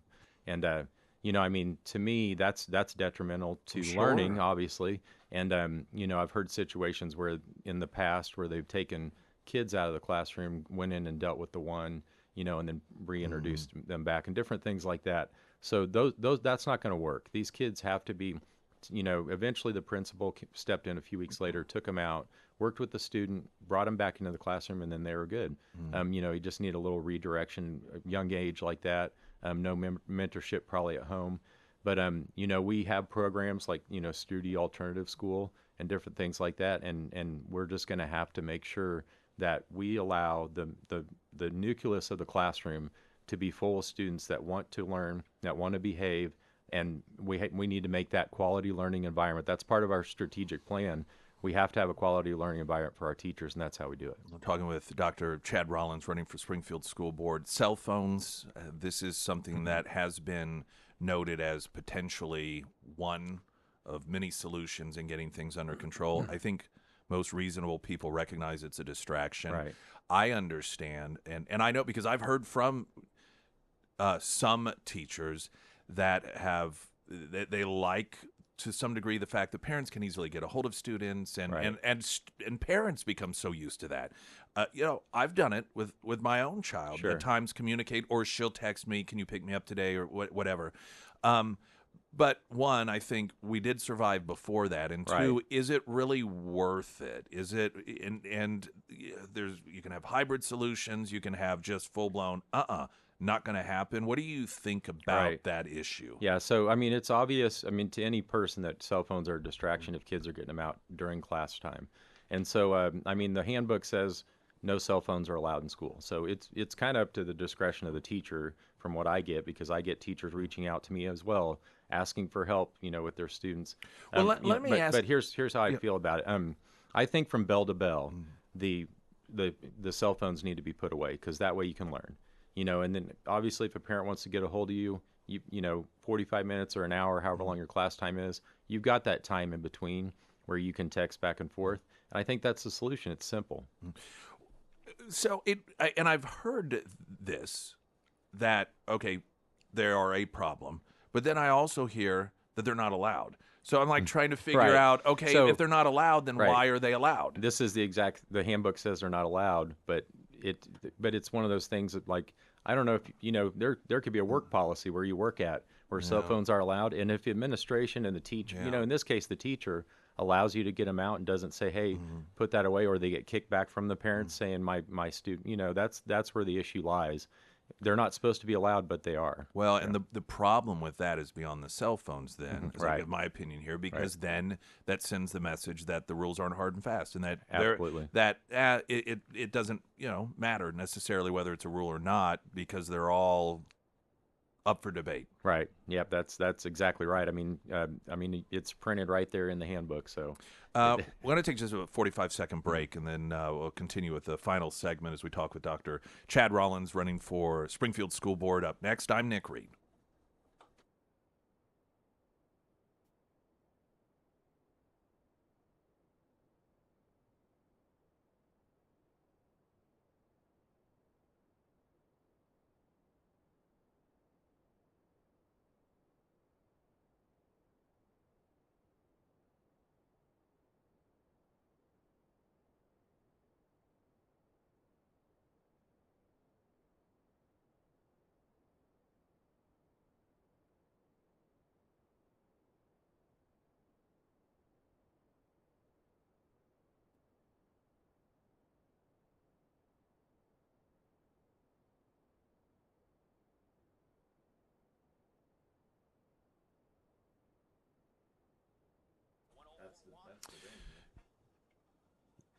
Do you have a home? You have equity in your home. Is refinancing a good idea? No, it's not, because I have a rate at 3.25%. Why would I want to give that up when the rates are below 8 or somewhere around 8? There are scenarios in which, depending on your particular situation, you can come out financially ahead. iwantagreathomeloan.com. Reach out, visit with Alex Carrick or Anthony Carrick or anyone on that team, and they will provide you with whatever information is pertinent to you so that you can make the most fully informed decision possible when it comes to anything regarding home loans and specifically, of course, refinancing. iwantagreathomeloan.com, because you do. We've been talking with Dr. Chad Rollins. We were just talking off air, the importance of getting out and voting. And just a reminder that school districts are not synonymous with the cities that they're in necessarily. So you may not be in the city limits of Springfield, but that doesn't mean you're not in the Springfield School District and some other. You may be in the city limits of Springfield, but in Willard School District. Check your voter ID card or your personal property tax, and whatever district it says, that's what you can vote in. Yeah. A lot of people don't realize, that they can vote in this election. I've even had people come up to me and say, "Well, I don't have kids in school. Can I vote?" And I was like, "Yeah, you can." So, so it's just kind of educating the public about that. And early voting started today too. Mm-hmm. So I'm down at on Boonville at the county clerk's office. So that's one option now if people want to go ahead and go vote now and not have to worry about remembering on April 2nd. But quite frankly, people they kind of forget sometimes to go vote on April 2nd. And if you want to have a say in what happens with our schools, then I urge you to go out and vote on April 2nd. And then we've got an event today at OTC campus. It's from 5 to 7:30. All the candidates will be there. So if you want to come out, it's a public open event for anyone to come meet the candidates and speak with us, ask questions. Just come by, say hi, get some signs. Where is it on the campus? It's at the Plaster Manufacturing Center. I think that's 1001 Chestnut Expressway, if I remember right. It's kind of newer area. So, but we'll each have tables out, and I'll be there.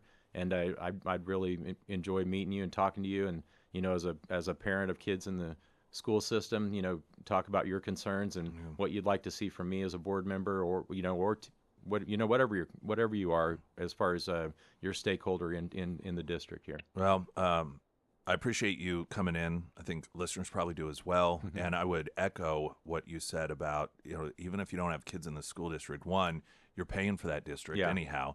But two, at any given time, you're complaining because the customer service you got here, dealing with somebody there, and you're like, they couldn't even count change. They couldn't even do this. This affects you. This definitely, it has an impact on this community. And these are people that are going to be working in the nursing home you're in one day. And so it is important. If you pay taxes, then you should vote. Yeah. Well, again, thank you very much. Appreciate it. And as I mentioned earlier, we do have sample ballots up at KSGF.com. You can get those there. Of course, Springfield is what we've really been focusing on, because depending on the direction of this vote is going to depend on whether the decline continues or whether or not there will be enough new meaningful change candidates that are non-establishment get elected and real meaningful change can be made. And I would love to see, and I think it is possible, such a profound and meaningful change made in Springfield that a few years from now you'll read articles about it in the Federalist and others as examples of change can be made for the better. Glenn Beck is coming up next. I will talk to you tomorrow. I'm Nick Reed.